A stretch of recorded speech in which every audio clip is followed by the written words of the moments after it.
Okay. സുസ്വാഗതം എല്ലാവർക്കും. മലയാളത്തിന്റെ ഈ പ്രത്യേക ഒരു എക്സാം ഓറിയന്റഡ് ആയിട്ടുള്ള ഈ സെഷനിലേക്ക് എല്ലാവർക്കും സ്വാഗതം. ആരെയും പരിചയപ്പെടുത്തേണ്ട ആവശ്യമില്ല. ബട്ട് സ്റ്റിൽ ഉമാദേവി നമ്മുടെ ഇന്നത്തെ മുഖ്യ റിസോഴ്സ് പേഴ്സൺ. അവര് ഉമാ മാഡം ഒരുപാട് ക്ലാസ്സുകൾ എക്സ്ട്രാ മൈൽസിന് വേണ്ടി ചെയ്തു തന്നിട്ടുണ്ട്.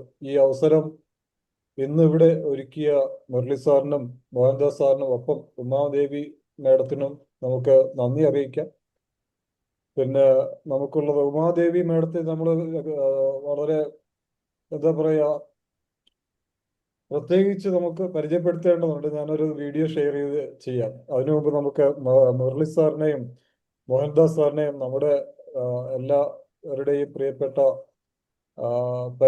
വളരെയധികം അധ്യാപക രംഗത്ത് പരിചയ സമ്പത്തുള്ള രണ്ടുപേരെയും നമുക്ക് സ്വാഗതം ചെയ്യാം.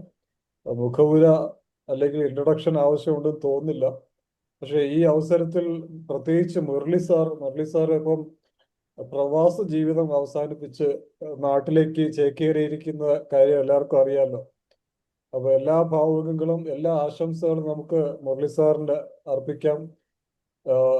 ഇതൊരു ബ്ലെസ്സിങ് ഇൻ ഡിസ്ഗൈസ് ആയിട്ട് നമുക്ക് എക്സ്ട്രാ മൈലിന് എടുക്കാമെന്ന് തോന്നുന്നു. കാരണം മുരളി സാർ ഇനി കുറച്ച് കൂടുതൽ സമയം എക്സ്ട്രാ മൈലിന് വേണ്ടി തരുമെന്ന് പ്രതീക്ഷിക്കാം. അല്ലേ മുരളി സാർ? തീർച്ചയായിട്ടും sir. Extra mile for extra miles നമുക്ക് പോകണം. അതെ, കറക്റ്റ്. അപ്പോ ഇനിയുള്ള സമയങ്ങൾ ഇപ്പം എക്സാമിന്റെ ടൈമാണ്. അപ്പൊ അതുകൊണ്ടാണ് വേറെ സെഷൻ നമ്മൾ വെക്കാത്തത്. എക്സാമിനെ കുറിച്ചുള്ള ഈ സെഷൻ മുരളി സാറും മോഹൻദാസ് സാറും കൂടിയാണ് അറേഞ്ച് ചെയ്ത് ഉമാദേവി മാഡമായിട്ട് ആലോചിച്ച്. അപ്പോ മോഹൻദാസ് സാറിന്റെയും മുഖവര ആവശ്യമില്ല. വളരെയധികം ഞാൻ മീറ്റിംഗിലാണ്. ദശാംശക്കാലത്തിലേറെയായി സേവനം അനുഷ്ഠിക്കുന്ന അല്ലയിലാണ്. എനിക്ക് തോന്നുന്നു ഉടനെ സിറ്റിസൺഷിപ്പ് ഒക്കെ കിട്ടുമെന്ന് തോന്നുന്നു. സാറ് ഇങ്ങോട്ട് ചേക്കാറാണ് ഒന്നും. ഓക്കെ, എനിവേ പൂത്തിവെച്ചിട്ടുണ്ടാവും സാർ. കിട്ടിയതേ അതെ അതെ, ആവശ്യമാകുമ്പോ പുറത്തേക്ക് വിടും. അപ്പൊ എല്ലാവരുടെയും അനുഭവത്തോടു കൂടി നമുക്ക് മുരളി സാറിനെയും മോഹൻദാസ് സാറിനെയും ഈ സെഷനിലേക്ക് സ്വാഗതം ചെയ്യാം. ഒപ്പം ഇതിലേക്ക് ചേർന്ന എല്ലാ പേർക്കും, കുറച്ച് സ്റ്റുഡൻസ് കൂടി ചേർന്നിട്ടുണ്ടെന്ന് തോന്നുന്നു, എല്ലാ പേർക്കും സുസ്വാഗതം. നമുക്ക് ഡീറ്റെയിൽ ആയിട്ട് ഉമാദേവി മാഡത്തെ ഒന്ന് പരിചയപ്പെടാം. ഒരു വീഡിയോ ഷെയർ ചെയ്തുകൊണ്ട് ഒരു മിനിറ്റ് ഹോൾഡ് ചെയ്യുക. Okay, Umadevi madam.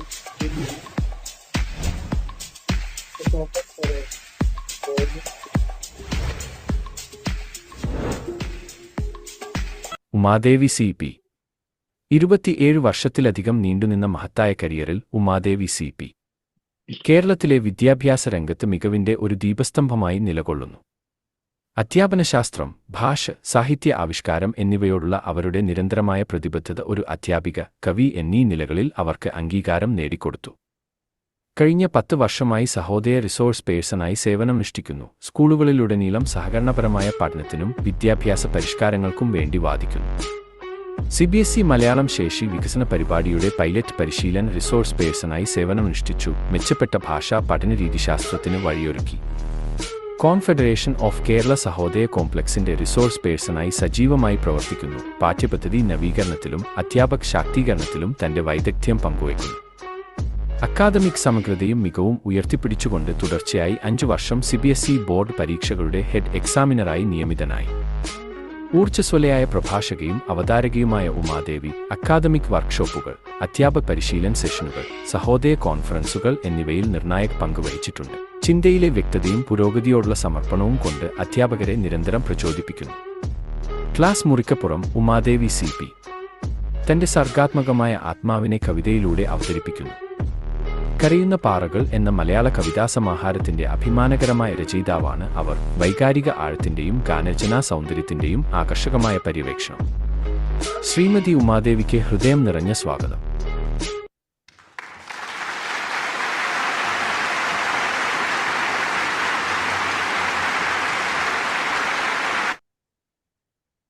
നമുക്ക് സെഷനിലേക്ക് പോകുന്നതിന് മുമ്പ് മുരളി സാറിന്റെ 2 വാക്ക് ആശംസ, please sir. Sir, good evening. ഈ ഞാൻ വീണ്ടും വീണ്ടും അത് പറയേണ്ട കാര്യമൊന്നുമില്ല.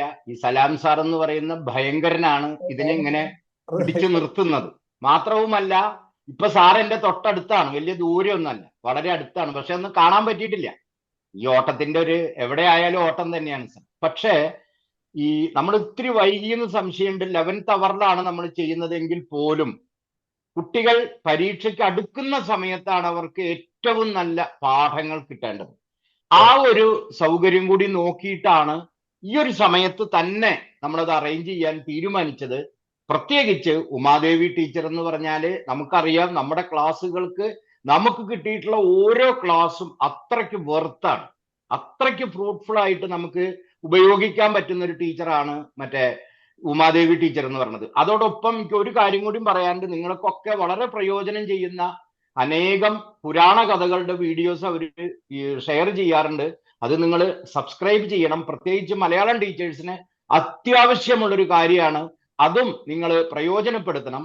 ഈ ഒരു ക്ലാസ് 9, 10 ക്ലാസ്സിലെ എല്ലാ കുട്ടികളും വീഡിയോ ആവുമ്പോഴും ഇപ്പോഴും ആയാലും വീഡിയോ വരുമ്പോഴും വീണ്ടും വീണ്ടും കണ്ട് പരീക്ഷയോടുള്ള എല്ലാ പേടിയും മാറ്റി പരീക്ഷയെ ഏറ്റവും ധൈര്യത്തോടു കൂടി നേരിടാൻ, സമയം ഏറ്റവും നന്നായി പാലിച്ച് എല്ലാ ഉത്തരങ്ങളും എഴുതാൻ എല്ലാവർക്കും സഹായിക്കുമെന്ന കാര്യത്തിൽ ഒരു സംശയവുമില്ല.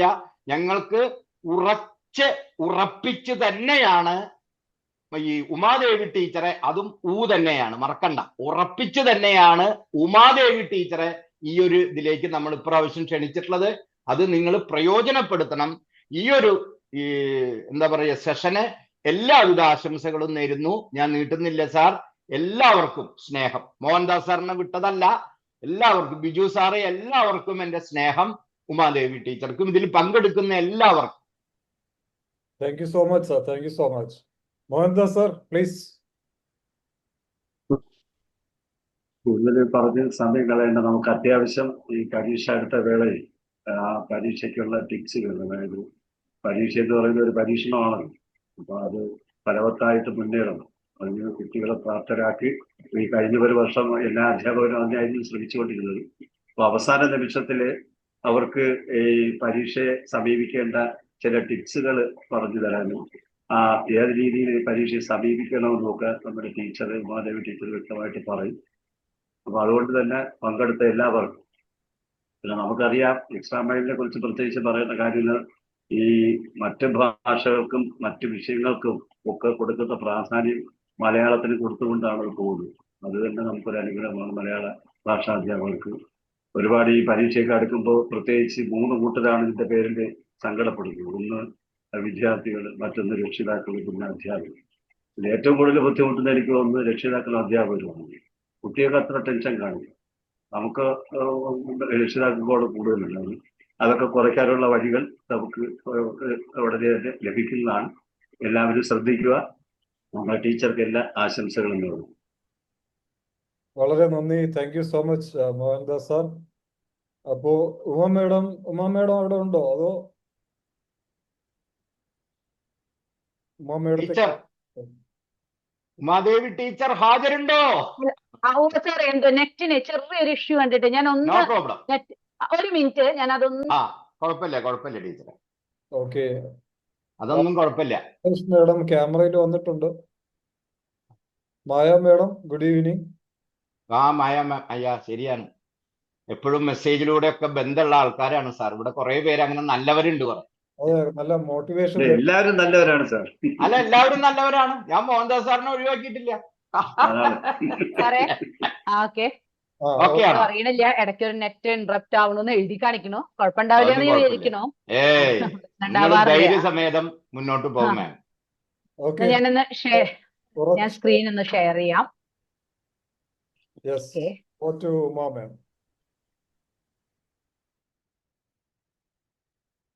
കാണുന്നുണ്ടല്ലോ അല്ലെ സാറേ? കാണാം. ഫൈൻ. എല്ലാവർക്കും നമസ്കാരം. നമുക്ക് ഇങ്ങനെ, കാരണം ഒരുപാട് സെഷനുകൾ എടുത്തിട്ടുണ്ടെങ്കിലും ഈ ഒരു വൈകിയ വേളയിൽ എന്ന് പറഞ്ഞ കാര്യം മുരളി സാറ് പറഞ്ഞു. വൈകിയ വേള എന്ന് പറഞ്ഞു. മാർച്ച് 5-ാം തീയതിയാണ് നമ്മളുടെ എക്സാം.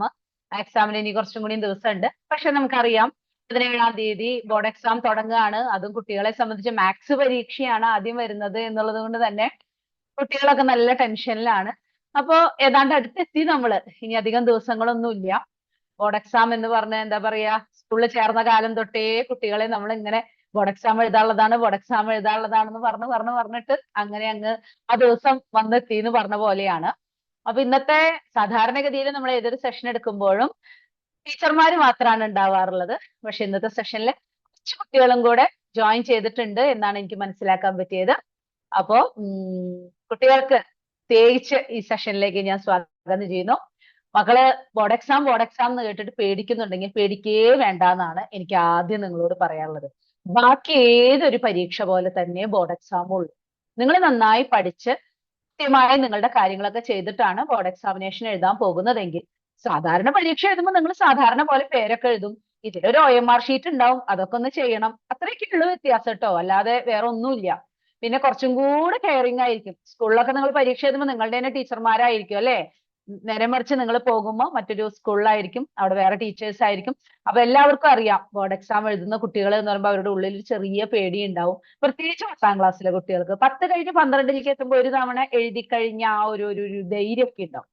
അപ്പൊ അതുകൊണ്ട് തന്നെ അവർ കുറച്ചും കൂടി കോൺഫിഡന്റ് ആയിട്ടായിരിക്കും പരീക്ഷയ്ക്ക് പോവുക. അപ്പൊ 10ലെ കുട്ടികളുടെ അടുത്ത് ഒരു പ്രത്യേക സ്നേഹവും പരിഗണനയും ഒക്കെ നിങ്ങൾക്ക് കിട്ടും. ഒട്ടും പേടിക്കേണ്ടതില്ല. സാധാരണ ഏതൊരു പരീക്ഷയും എഴുതാൻ പോകുന്ന അതേ മനോഭാവത്തോടു കൂടി പോവുക. നിങ്ങളുടെ ഭാഗം കൃത്യമായിട്ട് ചെയ്യുക, അത്ര തന്നെ വേണ്ടു. അപ്പോ ഇനി മലയാളം പരീക്ഷ എഴുതാൻ പോകുമ്പോ എന്തൊക്കെ ഇനി ശ്രദ്ധിക്കേണ്ട കാര്യം എനിക്കറിയാം. 10 ലെസനാണ് നിങ്ങൾക്ക് പഠിക്കാനുള്ളതെന്ന് നിങ്ങൾക്കറിയാം. ആ 10 ലെസനും നിങ്ങൾ വൃത്തിയായിട്ട് പഠിച്ചു കഴിഞ്ഞിട്ടുണ്ടാവും. വ്യാകരണ ഭാഗങ്ങളായാലും നിങ്ങൾ പഠിച്ചിട്ടുണ്ടായിരിക്കും, രചനാ ഭാഗങ്ങൾ പഠിച്ചിട്ടുണ്ടായിരിക്കും. അതേപോലെ അധ്യാപകർ ഇതിലുള്ളവരെല്ലാവരും കുട്ടികളെ വേണ്ട രീതിയിൽ തന്നെ ഒരുക്കി കഴിഞ്ഞിട്ടുണ്ടാകും എന്ന് നമുക്കറിയാം. ഏതാണ്ട് നവംബറോ ചിലവർ ഒക്ടോബറിൽ തൊട്ടൊക്കെ റിവിഷൻ തുടങ്ങിയിട്ടുണ്ടായിരിക്കും. അപ്പൊ മലയാളത്തെ സംബന്ധിച്ച് 10 പാഠങ്ങളെ നമുക്ക് അവരെ പഠിപ്പിക്കാനുള്ളൂ എന്നതുകൊണ്ട് തന്നെ നമുക്ക് നല്ലൊരു സമയം റിവിഷന് കിട്ടിയിട്ടുണ്ടായിരിക്കും. 3ഉം 4ഉം മോഡൽ എക്സാമിനേഷനുകൾ ചില സ്കൂളുകളിൽ എഴുതി കഴിഞ്ഞിട്ടുണ്ട്. ഇപ്പൊ സഹോദയയുടെയാണ് നമ്മൾ ഏറ്റവും അവസാനമായിട്ട്, ഇപ്പൊ സാധാരണ ഒരുവിധം സ്കൂളുകൾ കേരളത്തിൽ സഹോദയയുടെ പരീക്ഷ നടത്തിയിട്ടുണ്ടായിരിക്കും. അതിന്റെയൊക്കെ പേപ്പറുകൾ കുട്ടികൾക്ക് കൊടുത്തിട്ടുണ്ടായിരിക്കും. നമ്മൾ ഓരോ പേപ്പർ കൊടുക്കുമ്പോഴും നമുക്കറിയാം നമ്മൾ പൊതുവായിട്ട് കുട്ടികൾ വരുത്തുന്ന തെറ്റുകൾ ചൂണ്ടിക്കാണിക്കാറുണ്ട്. അതിൽ അവരെന്തൊക്കെ ശ്രദ്ധിക്കണം എന്ന് നമ്മൾ പറഞ്ഞു കൊടുക്കാറുണ്ട്. അത് തന്നെയാണ് സത്യം പറഞ്ഞാൽ ഇന്നത്തെ ഈ സെഷൻ കൊണ്ട് ഞാനും അർത്ഥമാക്കുന്നത്. നിങ്ങൾ എല്ലാവരും അധ്യാപകരാണ്, നിങ്ങളൊക്കെ ചൂണ്ടിക്കാണിച്ചിട്ടുണ്ടായിരിക്കും തെറ്റുകൾ. നിങ്ങൾക്കൊക്കെ ഇതുപോലെയുള്ള കാര്യങ്ങൾ പറയുവാനും ഉണ്ടായിരിക്കും. ഇപ്പൊ ഞാൻ ചൂണ്ടിക്കാണിക്കുന്നതിനേക്കാൾ അല്ലെങ്കിൽ ഞാൻ പറയുന്നതിനേക്കാൾ ഒരുപക്ഷെ ഇത് കേൾവിക്കാരായിട്ടുള്ള ചില അധ്യാപകർക്ക് എല്ലാ ടീച്ചറെ ഇങ്ങനെ ഒരു കാര്യം കൂടെ നമുക്ക് ശ്രദ്ധിച്ചാൽ നല്ലതല്ലേ എന്ന് ചോദിക്കാനുണ്ടായിരിക്കും. തീർച്ചയായിട്ടും സെഷന്റെ അവസാനം ഒരു സെഷൻ നമുക്ക് ഉണ്ടല്ലോ, ആ ഒരു ഭാഗം നിങ്ങൾക്ക് അഭിപ്രായങ്ങൾ പറയുവാനുള്ള ഒരു ഭാഗമുണ്ട്. അതുപോലെ മെസ്സേജ് ചെയ്യാനുള്ള ഒരു ഓപ്ഷൻ എപ്പോഴും ഉണ്ട്. അപ്പൊ അങ്ങനെയുള്ള കാര്യങ്ങൾ നിങ്ങളും കൂടെ പറയാം. ഇതൊരു ഞാൻ പറയുക നിങ്ങൾ കേട്ടിരിക്കുക എന്നതിനേക്കാൾ നമുക്ക് അങ്ങോട്ടും ഇങ്ങോട്ടും ഒരു കൊടുക്കൽ വാങ്ങലാണ് ഏറ്റവും നല്ലത്. എന്തായാലും ഇന്നത്തെ ഈ സെഷൻ നിങ്ങൾക്ക് ഉപകാരപ്പെടട്ടെ എന്ന് ആഗ്രഹിച്ചുകൊണ്ട് തന്നെ ഞാൻ ഈ സെഷനിലേക്ക് കടക്കുകയാണ്. നമ്മളെ സംബന്ധിച്ച് എന്താണ്, നമുക്ക് ഇത് മാറാൻ ഒരു ബുദ്ധിമുട്ട് കാണുന്നുണ്ടല്ലോ സാറേ. ശരിയാവും വിഷമിക്കണ്ട ടീച്ചർ. ഓ ശരി.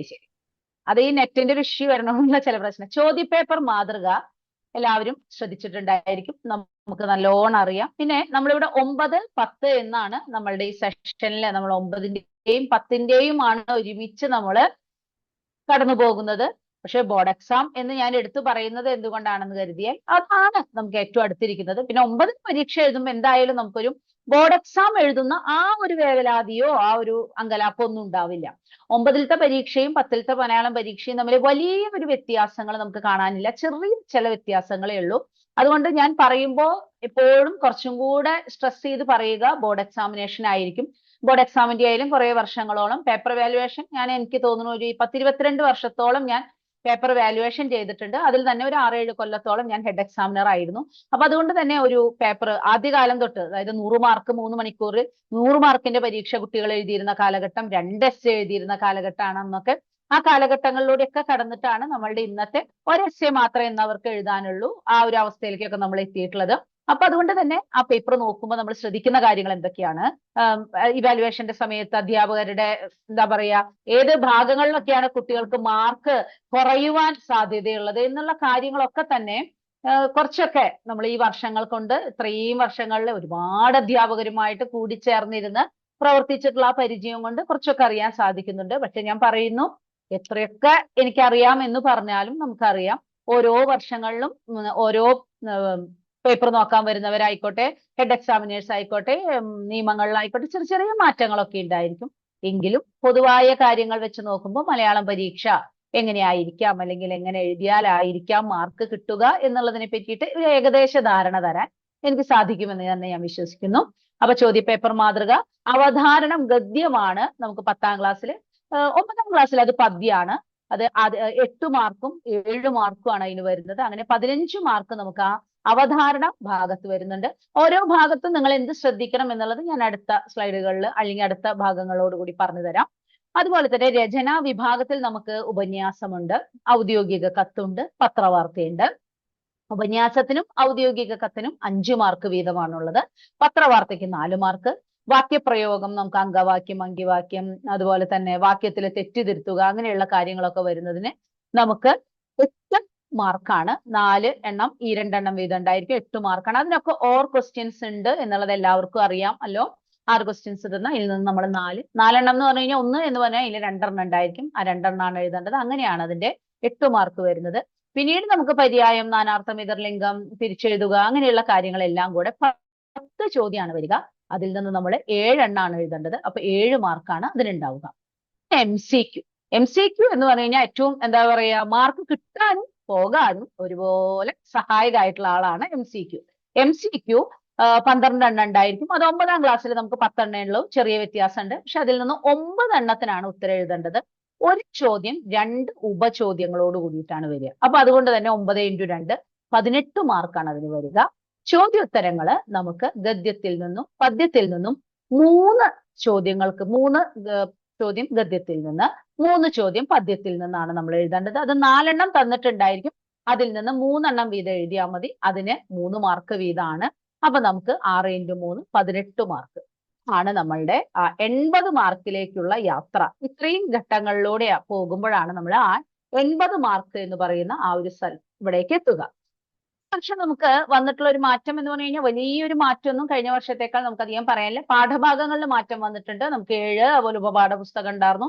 അതൊക്കെ മാറി നമ്മൾ 10 പാഠങ്ങളിൽ എത്തി നിൽക്കുകയാണ്. ക്വസ്റ്റ്യൻ ആൻസർ എഴുതുന്നിടത്ത് നമുക്ക് 100 വാക്കിൽ കവിയാതെ ഉത്തരം എഴുതുക എന്നുള്ള ഒരു ക്ലോസ് കാണുന്നുണ്ട്. പക്ഷെ മോഡൽ ക്വസ്റ്റ്യൻ പേപ്പർ വന്നപ്പോഴൊന്നും അത് അത്രയ്ക്ക് വല്ലാതൊരു ബാധിക്കുന്ന രീതിയിൽ കണ്ടിട്ടില്ല.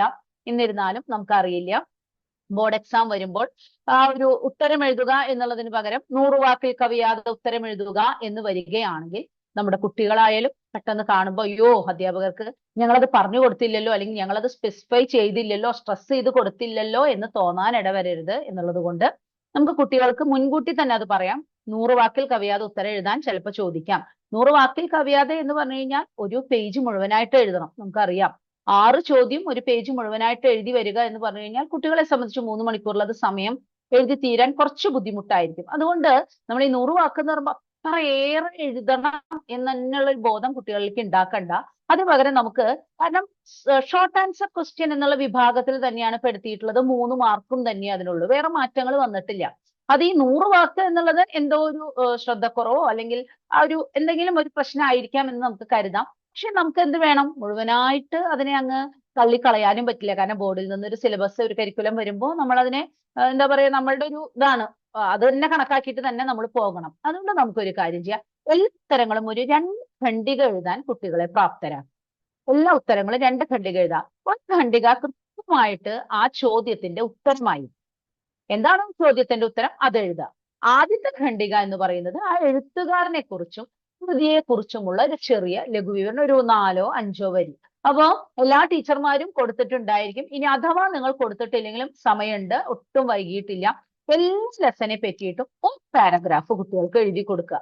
എഴുത്തുകാരൻ, ഈ കൃതിയുടെ പശ്ചാത്തലം, അങ്ങനെ മൊത്തത്തിൽ അദ്ദേഹത്തിന്റെ ആ എഴുത്തുകാരന്റെ പ്രധാനപ്പെട്ട എന്തൊക്കെയാണ് പ്രത്യേകതകൾ, അങ്ങനെയൊക്കെ വെച്ചിട്ട് ഒരു പാരഗ്രാഫ്, 4 or 5 വരി വരുന്ന രീതിയിൽ ഒരു പാരഗ്രാഫ് കുട്ടികൾക്ക് എഴുതി കൊടുക്കുക. അപ്പോ ലക്ഷ്മണ സാന്ത്വനത്തിൽ നിന്ന് ഏത് ചോദ്യത്തിന്റെ ഉത്തരമാണ് കുട്ടി എഴുതുന്നത് വെച്ചാലും ഇൻട്രൊഡക്ഷൻ ഒരു മാറ്റമില്ല, ഇൻട്രൊഡക്ഷൻ പഠിച്ചിരുന്നോട്ടെ. അപ്പൊ 10 ലെസനെ പറ്റിയിട്ടും കുട്ടിക്ക് ഒരു ഇൻട്രൊഡക്ഷൻ എല്ലാവരും കൊടുക്കുക. ഇനി കൊടുത്തിട്ടില്ലെങ്കിൽ, ഇനി ഇവിടെ ക്ലാസ് കേൾക്കുന്ന കുട്ടികളായാലും നിങ്ങൾക്കത് കിട്ടിയിട്ടില്ലെങ്കിൽ നിങ്ങളത് ടീച്ചർമാരോട് ചോദിക്കുക.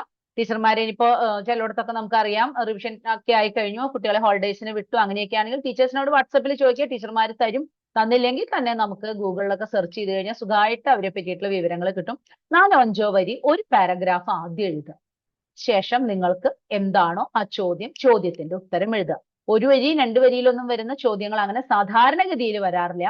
അങ്ങനെ 1-2 വരിയിൽ മാത്രം ഉത്തരം നിൽക്കുന്ന ചോദ്യങ്ങളാണെങ്കിൽ ആ വരിയോടനുബന്ധിച്ച് എഴുതാവുന്ന ആ പാഠഭാഗത്തിനോട് ബന്ധപ്പെട്ട ഒരു 2-3 വരി കൂടെ എഴുതാം. അപ്പൊ 2 പാരഗ്രാഫും കൂടി ഒരു 10 വരി വരുന്ന രീതിയിൽ ഉത്തരം എഴുതാൻ കുട്ടികളെ പ്രാപ്തരാക്കുക. അതിൽ കുറച്ച് കൂടുതൽ വരുന്നതാണെങ്കിൽ അതിൽ തെറ്റൊന്നുമില്ല, എഴുതിക്കോട്ടെ. പക്ഷെ മിനിമം ഇത്രയെങ്കിലും ഉണ്ടായിരിക്കണം. അത് 2 പാരഗ്രാഫ് ആയിട്ട് തന്നെ എഴുതാൻ ശീലിപ്പിക്കുക. അപ്പൊ അങ്ങനെ വരുമ്പോൾ നമുക്ക് ഉത്തരം നോക്കുമ്പോൾ തീരെ ചെറിയൊരു ഉത്തരമല്ല എന്ന് തോന്നും. അപ്പൊ അതുകൊണ്ട് തന്നെ അതിൽ യാതൊരു രീതിയിലും മാർക്ക് പോവാതെ നമുക്ക് ആ ഒരു മുഴുവൻ മാർക്കുകളും ലഭിക്കാനുള്ള രീതിയിലേക്ക് കുട്ടികളെ എത്തിക്കാൻ സാധിക്കും. ഇനി പരീക്ഷ എഴുതുമ്പോൾ ശ്രദ്ധിക്കേണ്ട കുറച്ച് കാര്യങ്ങൾ നമ്മുടെ ഇവിടെയുള്ള മക്കളും ശ്രദ്ധിക്കുക. അതുപോലെ തന്നെ അധ്യാപകരെ കുട്ടികളോട് ഒന്ന് ഷെയർ ചെയ്ത് കൊടുക്കുക. ക്രമത്തിൽ കഴിവതും ഉത്തരങ്ങൾ എഴുതാൻ പറയാം. പലപ്പോഴും നമ്മൾ പറയാറുണ്ട്, നിങ്ങൾ വായിച്ചു നോക്കിയിട്ട് നിങ്ങൾക്ക് ഏതാണോ കിട്ടുന്നത് അത് ആദ്യം എഴുതി പൊക്കോളൂ എന്ന് പറയും. പക്ഷെ ഞാൻ പറഞ്ഞല്ലോ, വർഷങ്ങളോളം പേപ്പർ നോക്കിയിട്ടുള്ള ആള് അല്ലെങ്കിൽ പേപ്പർ നോക്കിയവരുടെ ഒപ്പം ഇരുന്നിട്ടുള്ള ഒരു ഹെഡ് എക്സാമിനർ എന്നൊക്കെയുള്ള രീതിയിൽ എനിക്ക് തോന്നിയിട്ടുള്ള ഒരു കാര്യം, നമുക്ക് എപ്പോഴും പേപ്പർ നോക്കി കഴിഞ്ഞാൽ ഒരു പോസ്റ്റിംഗ് എന്ന് പറഞ്ഞിട്ടൊരു ഭാഗമുണ്ട്. ഫ്രണ്ടിലേക്ക് ആ മാർക്ക് എടുത്ത് എഴുതുന്ന ഒരു ഭാഗമുണ്ട്. ആ ഒരു ഭാഗം നമുക്ക് കുട്ടികൾ ക്രമത്തിലാണ് എഴുതി പോയിട്ടുള്ളത്. ചില പോസ്റ്റിംഗ് കുറച്ചും കൂടെ എളുപ്പമായിരിക്കും. എപ്പോഴും ഒരു നിശ്ചിത നമ്പർ പേപ്പർ ഒരു ദിവസം നോക്കണം എന്നുള്ള ഒരു റെസ്ട്രിക്ഷൻ ഉള്ളതുകൊണ്ട് ചില അധ്യാപകര് വളരെ പതുക്കെ പേപ്പർ നോക്കുന്നവരുണ്ട്. അവർക്ക് സ്പീഡിൽ നോക്കാൻ പറ്റില്ല, അവരുടെ പൊതുവായിട്ടൊരു പ്രകൃതമായിരിക്കും അങ്ങനെ. അപ്പൊ അങ്ങനെയുള്ളവർക്ക് ഇങ്ങനെ എഴുതി പോസ്റ്റ് ചെയ്തൊക്കെ വരുമ്പോഴേക്കും ചിലപ്പോൾ സാധാരണ നമ്മൾ പറയുന്ന ഒരു സമയമൊക്കെ കഴിഞ്ഞിട്ടും അവരുടെ കഴിയില്ല. എന്നാൽ ബാക്കി എല്ലാവരും ഇപ്പൊ ഹെഡ് എക്സാമിനർ ആയിക്കോട്ടെ, ബാക്കി അതിനോടനുബന്ധിച്ചിട്ടുള്ള പ്രവർത്തനങ്ങളിലുള്ളവരായിക്കോട്ടെ, ഇവരുടെ പേപ്പർ നോട്ടം കഴിഞ്ഞിട്ട് അവർക്കൊന്ന് പോകാൻ പറ്റുള്ളൂ. അപ്പൊ എല്ലാവരും ഇവർക്ക് വേണ്ടി കാത്തിരിക്കുമ്പോൾ അത് അവരെ സംബന്ധിച്ച് ഒരു വല്ലാത്ത ടെൻഷനാണ്. അപ്പൊ അങ്ങനെയൊക്കെ വരുമ്പോൾ ആകെ ക്രമം തെറ്റിച്ച് എഴുതിയ പേപ്പർ കയ്യിലെടുക്കുമ്പോൾ തന്നെ അവരുടെ മനസ്സിൽ ഇത് ആകെ തെറ്റിച്ചിട്ടാണല്ലോ, എത്ര നേരം പിടിക്കും, ആ ഒരു മനോഭാവത്തിൽ ഇരുന്നാൽ ഒരു പക്ഷേ മാർക്ക് ചിലപ്പോ വേണ്ട പോലെ അങ്ങടെ വിചാരിച്ച പോലെ കൈയാഴിഞ്ഞ് ചിലപ്പോൾ മാർക്ക് വന്നില്ല എന്ന് വരാം. ചിലപ്പോ വരാട്ടോ. പക്ഷെ ഞാനൊരു എന്താ പറയാ വിദൂരമായ സാധ്യതയാണത്. ഒരു സാധ്യതയും നമ്മൾ തള്ളിക്കളയരുതല്ലോ. അപ്പൊ ഒരു ക്രമത്തിൽ എഴുതാൻ ശ്രമിക്കുക. ക്രമം എന്ന് പറയുമ്പോൾ എല്ലാം ഒരേ ഓർഡറിൽ എന്നതിനേക്കാൾ ഞാൻ കുറച്ചും കൂടെ പറയുന്നത് സെക്ഷൻ വൈസ് ഒരിക്കലും മിക്സ് ചെയ്ത് എഴുതാതിരിക്കാം. വളരെ അപൂർവം കുട്ടികളിൽ നമ്മൾ കാണാറുണ്ട് കോംപ്രിഹെൻഷൻ പാസേജ് ഒരെണ്ണം എഴുതിയിട്ടുണ്ടാവും ആദ്യം. ഒരെണ്ണത്തിൽ തന്നെ 3 ചോദ്യം ഇവിടെ എഴുതിയിട്ടുണ്ടാവും. പിന്നെ കുറെ കഴിഞ്ഞിട്ട് ക്വസ്റ്റ്യൻ ആൻസർ ഒക്കെ കഴിഞ്ഞിട്ട് വേറൊരു 3 ചോദ്യം എഴുതിയിട്ടുണ്ടായിരിക്കും. ഇതൊക്കെ വല്ലാതെ ബുദ്ധിമുട്ട്, പേപ്പർ വാല്യുവേഷൻ സമയത്ത് ഭയങ്കര ബുദ്ധിമുട്ടുണ്ടാക്കുന്ന കാര്യങ്ങളാണ്. ഒരു പക്ഷേ ചിലപ്പോൾ മാർക്കുകൾ നഷ്ടപ്പെടാനുള്ള സാധ്യതയുണ്ട്. ചിലപ്പോൾ ഒരു വരിയായിരിക്കും കോംപ്രിഹെൻഷൻ പാസേജിൽ. ഇപ്പൊ കോംപ്രിഹെൻഷൻ പാസേജിലെ 4ാമത്തെ ചോദ്യത്തിന്റെ ഉത്തരം ഒരു വരിയാണ്. കുട്ടി അത് ആദ്യത്തെ ഭാഗത്തൊന്നും എഴുതിയിട്ടില്ല. ടീച്ചർ നോക്കുമ്പോൾ ആദ്യത്തെ ഭാഗത്ത് ആ കുട്ടി 6 ചോദ്യങ്ങൾക്ക് ഉത്തരം എഴുതിയതിനും 7-8 എഴുതി കണ്ടില്ല. ഓക്കെ, 6-നുള്ള മാർക്ക് ഇട്ടു. 2 കോമ്പിനേഷന് കൂടിയിട്ട് വരുന്ന മാർക്ക് അവര് മാർജിനിൽ ഇട്ട് കഴിഞ്ഞു. കഴിഞ്ഞിട്ട് പിന്നെ ക്വസ്റ്റ്യൻ ആൻസർ നോക്കി വരുമ്പോ അതിന്റെ ഇടയിൽ ഒരു വരിയായിട്ട് ഈ കുട്ടി ആ 7ാമത്തെ ചോദ്യത്തിന്റെ ഉത്തരം എഴുതിയിട്ടിട്ടുണ്ടെങ്കിൽ ഒരു പക്ഷേ ശ്രദ്ധിക്കപ്പെടാതെ പോകാം. കാര്യം നമ്മൾ പേപ്പർ വാല്യുവേഷൻ എന്ന് പറയുമ്പോൾ വാല്യൂ ചെയ്യുന്നു. അത് കഴിഞ്ഞിട്ട് ഓരോ ടീച്ചർമാര് വാല്യൂ ചെയ്യുന്നതിന്റെ അടുത്തും ഒരു അസിസ്റ്റന്റ് ആയിട്ടുള്ള ഒരു അസിസ്റ്റന്റ് ഹെഡ് എക്സാമിനർ ഉണ്ടായിരിക്കും. അതൊന്നും കൂടെ നോക്കും. അത് കഴിഞ്ഞ് കോർഡിനേറ്റർമാര് നോക്കും. പിന്നെ ഹെഡ് എക്സാമിനർ എല്ലാ പേപ്പറും ഒന്നും നോക്കിയില്ലെങ്കിലും എല്ലാം ഒന്ന് ഓടിച്ചു നോക്കുന്നു. ഇത്രയും പേരുടെ കയ്യിലൂടെ കടന്നു പോകുന്നുണ്ടെങ്കിൽ പോലും ചിലപ്പോൾ ഈ ഒരു വരി കാണാതെ പോകാം. അങ്ങനെ വന്നാൽ അവിടെ ഒരു മാർക്കാണ് കുട്ടിയുടെ നഷ്ടപ്പെടുക. അപ്പൊ ഒരു കാരണവശാലും കോംപ്രിഹെൻഷൻ പാസേജിന്റെ ഒന്നും ഉത്തരം വേറെ സെക്ഷനിലൊന്നും കൊണ്ടുപോയി എഴുതരുത്. കുട്ടികളോട് പറഞ്ഞു കൊടുക്കേണ്ട കാര്യം എന്താ വെച്ചാൽ, ചിലപ്പോൾ നമുക്ക് ഇങ്ങനെ നോക്കുമ്പോൾ കണ്ടില്ല എന്ന് വരും ഉത്തരം, പക്ഷെ അവിടെ വിടാം. ക്വസ്റ്റ്യൻ പേപ്പറിൽ ഒരു കുത്ത്, ആ ഒരു ചോദ്യത്തിന്റെ അടുത്ത് ഒരു കുത്തോ ഒരു വട്ടോ ആ നമ്പറും ഇട്ട് വെക്കുക. അതിന്റെ അർത്ഥം ആ ചോദ്യം ഞാൻ എഴുതിയിട്ടില്ല. അവസാനത്തെ സമയത്തുമ്പോൾ ആ കുട്ടിക്ക് ഒരു 15 മിനിറ്റ് എങ്കിലും കഴിയുന്ന രീതിയിൽ വേണം നമ്മൾ കുട്ടികളോട് പരീക്ഷ എഴുതി അവസാനിപ്പിക്കാൻ പറയാൻ. സമയത്ത് ആ കുട്ടി നോക്കിയോ ഈ വട്ടം വരച്ച ചോദ്യം ഞാൻ എഴുതിയിട്ടില്ല, വേഗം ആ ഭാഗം എടുക്കുന്നു, ആ ചോദ്യം എഴുതി തീർക്കുന്നു. അങ്ങനെ ഒരു ചോദ്യം പോലും കളയരുത് ഒരാളും. എനിക്ക് അറിയില്ല എന്ന് കരുതി വെറുതെ വരച്ചിടാൻ പാടില്ല. പ്രത്യേകിച്ച് ക്വസ്റ്റ്യൻ ആൻസേഴ്സ് ഒക്കെ എഴുതുമ്പോൾ ലെസന്റെ പേര് അറിയിച്ചാൽ ലെസന്റെ പേരും എഴുതിയ ആളുടെ പേര് അങ്ങനെ നമ്മളൊരു ഖണ്ഡിക പഠിക്കണില്ലേ, അത് എഴുതി വെക്കൂ. നിങ്ങൾക്ക് എന്തറിയാൻ എഴുതി വെക്കൂ. അല്ലാതെ ഒരിക്കലും ഉത്തരങ്ങൾ വിട്ടു പോവരുത് അല്ലെങ്കിൽ എഴുതാതെ പോകരുത് എന്ന് കുട്ടികളും അതുപോലെ തന്നെ അധ്യാപകര് കുട്ടികളോടും കൃത്യമായിട്ട് പറഞ്ഞു കൊടുക്കുക. അതുപോലെ MCQന്റെ ഉത്തരങ്ങൾ എഴുതുമ്പോൾ കൃത്യമായിട്ടുള്ള ഓർഡർ പാലിക്കണം. ചില കുട്ടികളെങ്കിലും നമ്പർ ചിലപ്പോൾ ഇങ്ങനെ ഇടണയിൽ തെറ്റുവരിക അല്ലെങ്കിൽ ഒന്ന് മാറിപ്പോവുകയൊക്കെ ചെയ്യും. പക്ഷെ നിങ്ങൾ ഓർഡറിലാണ് ഉത്തരങ്ങൾ പോണേന്ന് വെച്ചാൽ നമുക്ക് നോക്കുമ്പോൾ അറിയാം, അയ്യോ ഈ കുട്ടി ഉദ്ദേശിച്ചത് ഈ ചോദ്യത്തിന്റെ ഉത്തരമാണ് എന്ന് മനസ്സിലാകും. നമ്പർ അവരെ വളരെ ശ്രദ്ധിച്ചിട്ട് ഇടണം. അത് വളരെ വലിയൊരു കാര്യമാണ്. കാരണം മലയാളത്തിന്റെ ക്വസ്റ്റ്യൻ പേപ്പറിലെ നമ്പറിങ് എന്താ പറയാ വല്ലാത്തൊരു കൺഫ്യൂഷൻ ആണ്. നമ്മൾ ക്വസ്റ്റ്യൻ പേപ്പർ ഒക്കെ ഉണ്ടാക്കുന്ന അധ്യാപകർക്ക് ശരിക്കും അറിയുന്നുണ്ടാവും. കാരണം കറക്റ്റ് ആയിട്ട് ആ നമ്പർ ഇട്ട് പോകണമെങ്കിൽ നമുക്ക് ഭയങ്കര ബുദ്ധിമുട്ടാണ്. നമ്മൾ മലയാളം എഴുതുമ്പോൾ അല്ലെങ്കിൽ നമ്മളുടെ ഇതിൽ നമ്മൾ അടിക്കുമ്പോൾ മലയാളം അടിക്കുന്നു, ഓരോ സെക്കൻഡിലും നമ്മൾ ഇംഗ്ലീഷിലേക്ക് പോകുന്നു, അതിന്റെ ഇത് സ്മോൾ ലെറ്റർ ഇടുന്നു, അതുപോലെ തന്നെ ചെറിയ ചെറിയ ഇതുകൾ എല്ലാതും വളരെ മൈന്യൂട്ടായിട്ട് ശ്രദ്ധിച്ചിടേണ്ടതാണ് നമ്മളുടെ നമ്പറുകൾ. അപ്പൊ നമ്പർ ഇടുന്ന കാര്യത്തില് കുട്ടികളോട് വളരെ എന്താ പറയാ എക്സ്ട്രാ ഒരു ശ്രദ്ധ പുലർത്തണമെന്ന് നമ്മൾ ഓർമ്മിപ്പിക്കണം. പരീക്ഷാ ഹാളിലേക്ക് കയറുന്നതിന് മുമ്പും കുട്ടികളെ ഓർമ്മിപ്പിക്കേണ്ട കാര്യങ്ങളിൽ ഒന്ന് അതാണ്. നമ്പർ കൃത്യമായിട്ട് ശ്രദ്ധിച്ച് ഇടുക. അനാവശ്യമായിട്ട് ആവശ്യമില്ലാത്ത രീതിയിൽ അങ്ങോട്ടും ഇങ്ങോട്ടും ഇടകലർത്തി ഉത്തരങ്ങൾ എഴുതാതിരിക്കുക. അത് വളരെ ശ്രദ്ധിച്ച് നിങ്ങൾ ടീച്ചർമാർ പറയണം. ഇത് കേട്ടുകൊണ്ടിരിക്കുന്ന മക്കള് നിങ്ങളും അത് ശ്രദ്ധിക്കുക. നിങ്ങളുടെ കൂട്ടുകാരോടും അത് കൃത്യമായിട്ട് പറഞ്ഞു കൊടുക്കുക. പിന്നെ ഇപ്പൊ ചില കുട്ടികൾ, ചില ബിരുദന്മാരോ ബിരുദകളോ ആരാണെന്ന് അറിയില്ല, അവര് ഈ MCQ ഉത്തരം എഴുതാൻ വയ്യേ. ആ ഉത്തരം ഇപ്പൊ എഴുതാൻ എന്താപ്പോ ചിലപ്പോ നമുക്ക് ദിവാകരൻ എന്ന് എഴുതേണ്ടി വരുള്ളൂ. അതിന് പകരം എന്ത് എഴുതും? 6ൽ 1, ആറാമത്തെ ചോദ്യം, അല്ലെങ്കിൽ അതിൽ 1 A, 2 B.